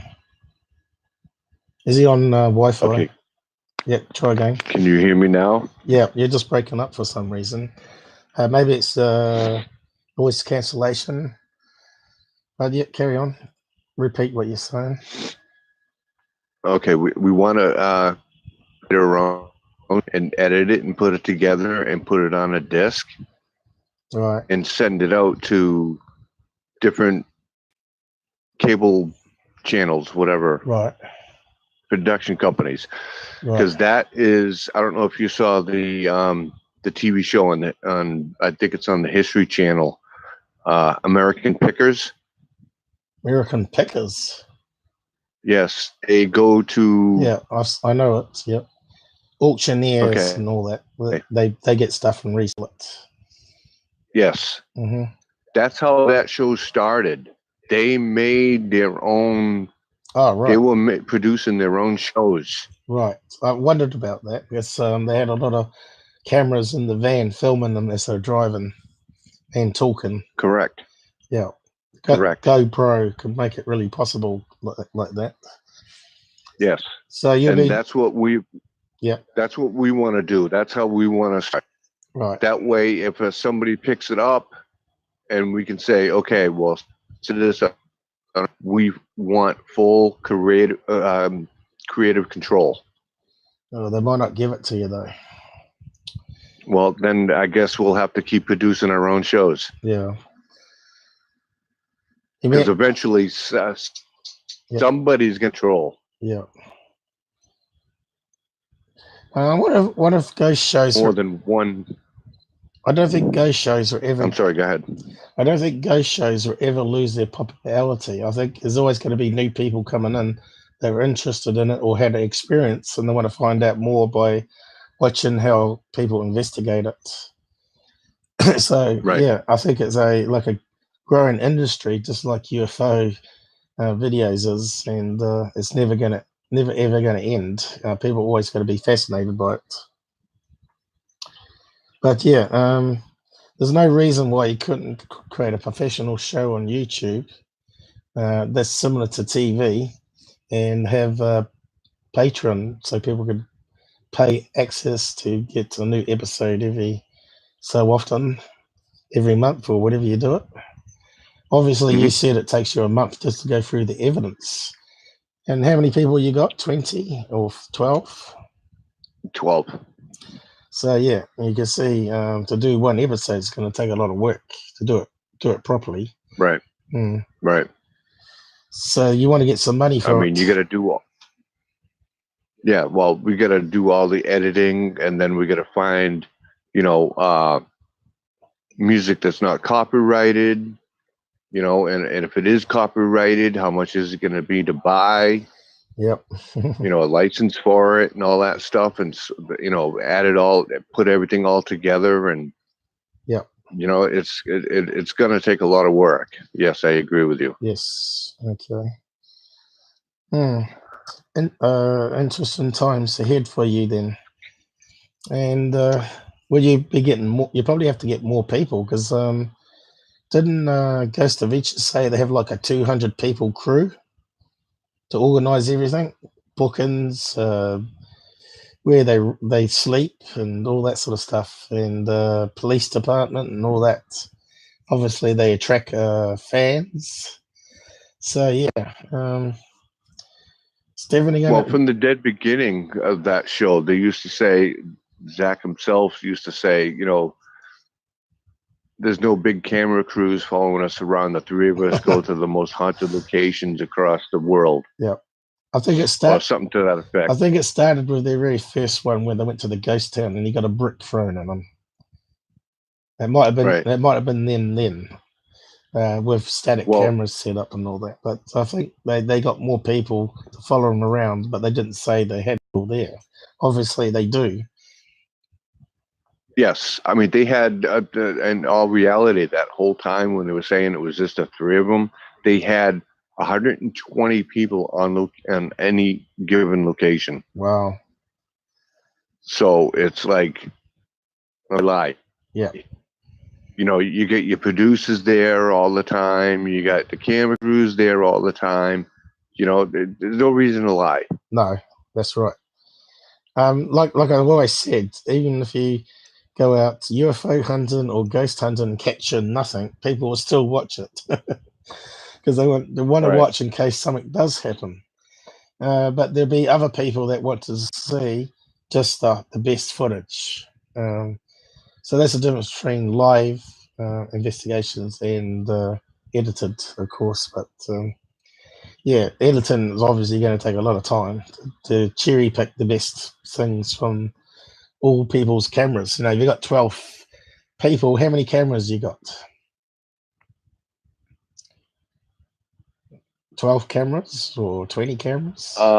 We have a DVR system is 4 cameras without audio, and there's 4 cameras with audio. So that's an 8 camera system right there. We have 3 portable camcorders that we use. So each of those 12 people carry a camcorder? Yep. Do they No, it's... You have one? No, what we do is with the DVR camera, we just set up the cameras inside the room, right? The hallway or the stairway or whatever. Those are static. Those stay there. Yep. Lockdown cameras, they call them. Yeah. Yeah. So but you got handheld ones though, and each investigator has a handheld one. So there could be up to 12 cameras. Well, there would be 11 cameras altogether. Right. Oh, okay. So you'd go in pairs of 2, was it, together? Yeah, we only set up the camcorders and put them on a tripod only if needed. Yeah, but don't you walk around with a camera in the hand as well? Sometimes. Right. And you haven't got thermal camera yet, have you? No, those things are outrageously expensive. Yeah. Okay. And it's full spectrum. Getting a brand new FLIR camera. Yeah. Getting a brand new FLIR camera is going to cost like $8,000-9,000. Yeah, and I'm not sure on full spectrum ones as well. Yes, those are outrageously expensive too. Yeah. What's that new camera you just got, Jaxx? We have an SLS camera. All right. Which is basically just like an Xbox Connect. Right. I'm not sure if you saw my live where I was talking about new IP cameras that you can get for home security that actually can see starlight without any IR LEDs on them. So you can aim it in the sky and you can actually see stars. And they're about $80 for a Wi-Fi one for your home security, all the way up to $200+ US. And they got optical zoom up to, at the moment, I think it was 40 times 40, which is pretty good. So that means you could probably use it for sky watching. But of course, I haven't got the money to buy one to play around with it myself. And some of them also come with full color night vision as well. You know how we're looking at the X27? It's a wee bit like that. Mm-hmm. I think what they do is they split the light coming in and run it through different filters. One through a different filter on the lower end and another one on the higher end, and they blend it. So then you end up with, say, if you're filming at night, a shopping that's got neon lights, you can actually see the colors of the neon lights, and you can also see people like walking down the street that are in pitch black, very clear on the camera. So China's knocking those out now. I did an episode on it here. I've still got it up. Probably not. Called IP cameras, how to capture aliens on film. Because I was talking to Earl from MUFON that they couldn't capture what was abducting this person. But they had the camera set up, the regular IR camera set up in the bedroom, and it would go static for 20 minutes and then come right again. And that was the time that they're apparently being abducted. So I said, what you need to do is maybe look at some of these new camera sensors coming out that are affordable and also have IP cameras that run off 4G. So you can put one in a car across the road and you can stream the video straight to the internet. And that way, even if it gets corrupted, you've got a copy that's already on the internet. and Right. they could do it also in the bedrooms where it's streaming any movement straight away to a email address or whatever FTP server, and I think we'll also use peer-to-peer now, so it can upload to a peer-to-peer server of some kind, and everybody that's accessing are all sharing the same code or something. So yeah, but I said to him, you need to look at making a Faraday cage. Is you need a certain diameter wire, so the camera can still see through it, obviously. But you don't want you want a box that's got no holes in it. Any holes will leak in radiation, which will affect the camera.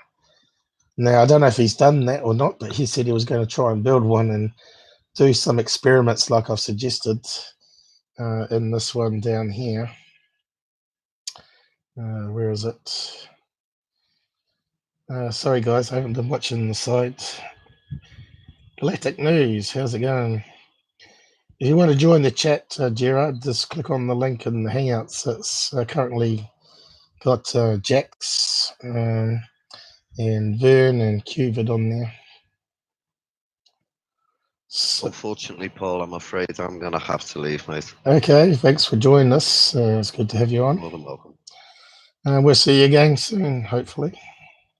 See you soon, guys. Okay. Take care. Catch you later. Catch you Bye. later, mate. Where is it? As you can see, I've done quite a lot of videos now. This one here.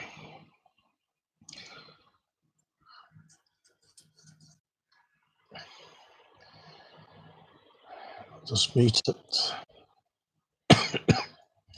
I'll just show you on the screen. Here's one with Starlight sensor from Sony in it. Now, they always build it for home security. They don't think about building these things for sky watchers. But as you can see, you could easily turn that upside down and you would have 360-degree movement controlled by your iPhone, which would also be good for ghost hunting, even just to hang up that way for ghost hunting. And it's got, you can zoom in on any part, and it's got rainproof IP66 as well, and some of them also have the dome ones, which are IP68, which means they're vandalized proof. You can throw a brick at them and they won't break. So I'll just see if I can find an image, sample image from them without trying to find the links. I'm not seeing. I was going to show you the full color spectrum that they were getting from these cheap cameras. Was that one of them?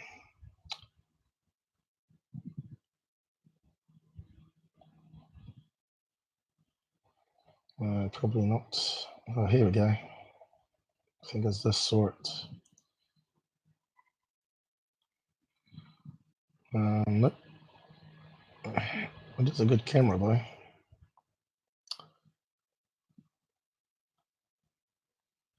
So that one's about 200 US, I think it was, which is pretty good considering all the functions it's got, and it's also got IR lights on it as well that you can use. So it doesn't have to use them though.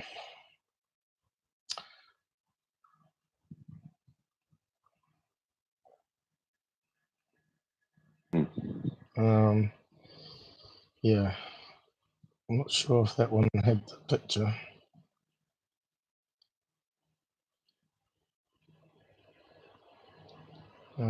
Just trying to find. I do post the link in the chat. It comes up. Playing a stream and a stream. Oh, here we go. He had some photographs then.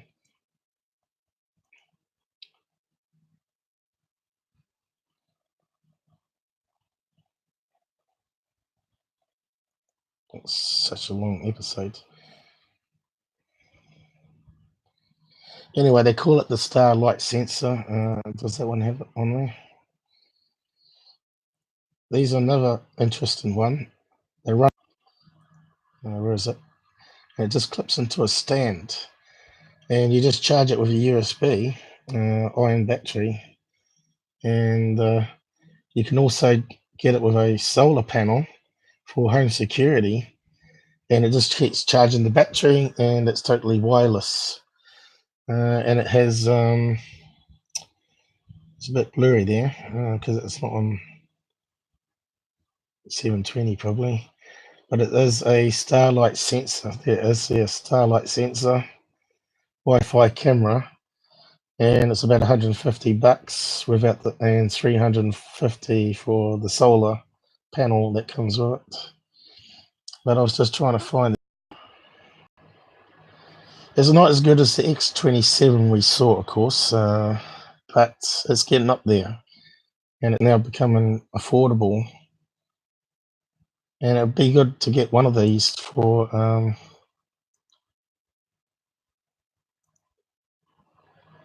I just can't get the right place, can I?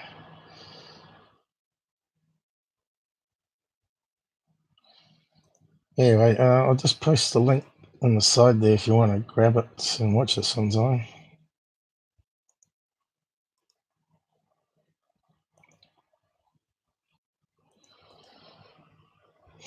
And I talk about Faraday cages at the end and find some good videos that explains it.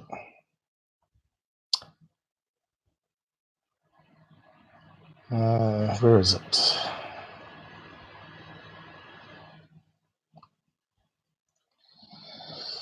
It did go on quite a bit, that episode, didn't it? Yeah. 3 hours to do that.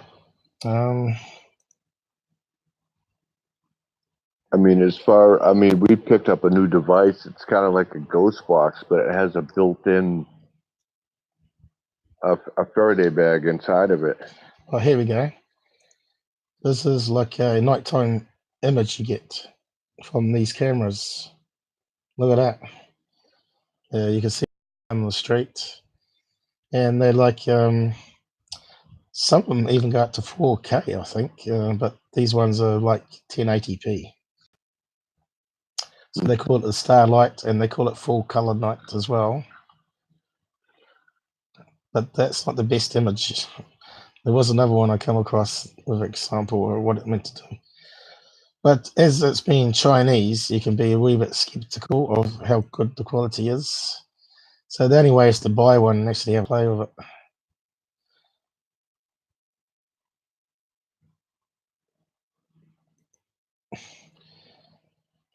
Oh, here we go. It might be here.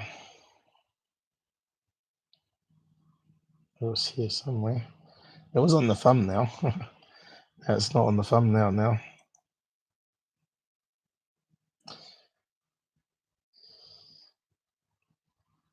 And you got ones that are actually light bulbs. These are ones with a fisheye. They're just like a normal 100 light bulb that you screw in with the Edison E27, and it can looks like a normal light bulb, and you can check on your property anytime, in daytime and nighttime, and it's low light, so it doesn't need any light at all, so it's not detectable, and you can probably catch people out with it.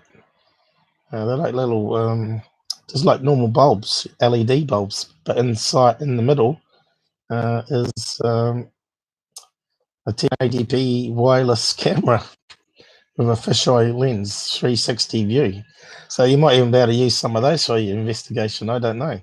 Go to a property, unscrew the regular light in, and just turn it on, and you could cover a hallway. So yeah, you just have to go to AliExpress, like so, and you just enter your credit card information, obviously.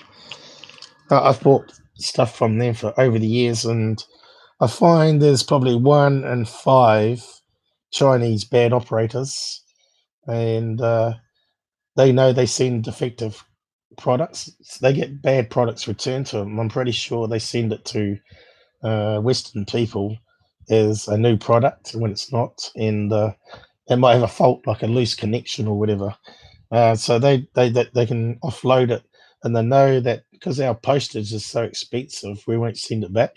So like you buy a $20 item, right? And you get it, and it's got a broken connector.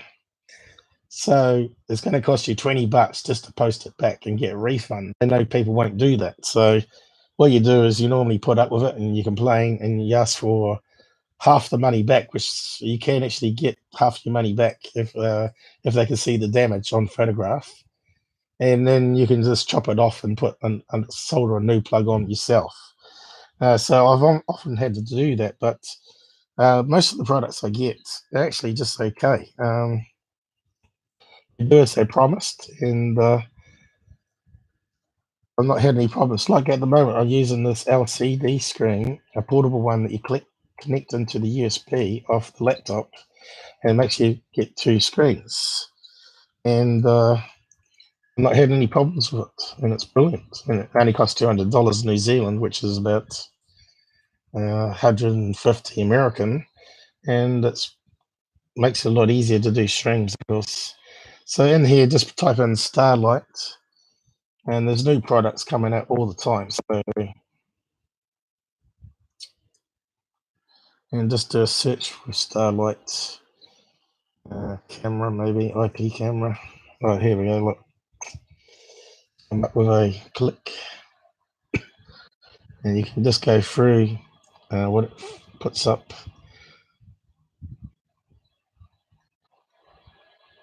And you can see the prices on them. Some of them are just non-Wi-Fi, of course, so they're cheaper. But make sure it says Starlight in the description. Those ones don't seem to have it in the description. Oh, here we go. Here's one.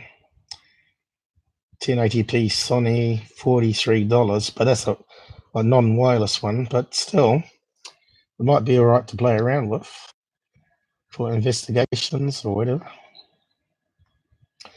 It does like 001 of a lume. You don't need LED LEDs on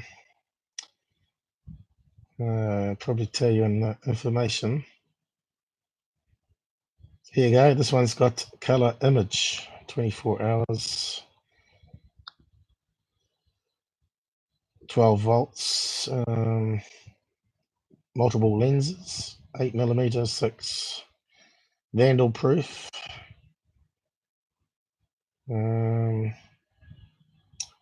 Audio optional, so you can pay more for one. Has this one got zoom on it or not? Luminosity, 0 lume.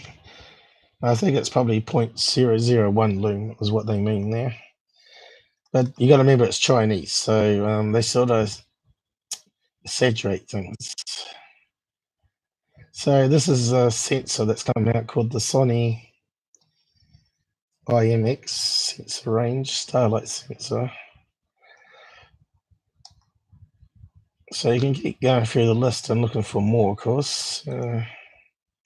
Better cameras. Here's a Starlight one further down, which is a dome. That one's $71. And 4 megapixel camera.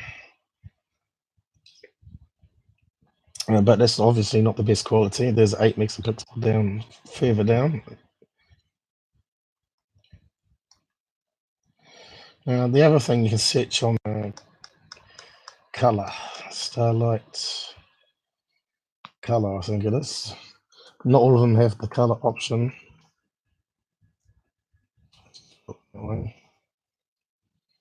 Night vision.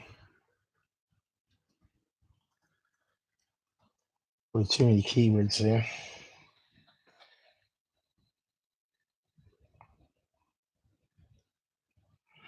Yeah. No, there it is. This one I did on the episode. Oh, it's got cheaper. 189 now. It was when I looked at it on the episode I did, I think it was over 200. So you can read the features here. Oh no, This one's actually got a 20 times zoom, so it's slightly cheaper. The other one had a 36. Starlight color night vision. So there you go. Look. What site is this? AliExpress. It's a company which links all the Chinese businesses into one, like Amazon.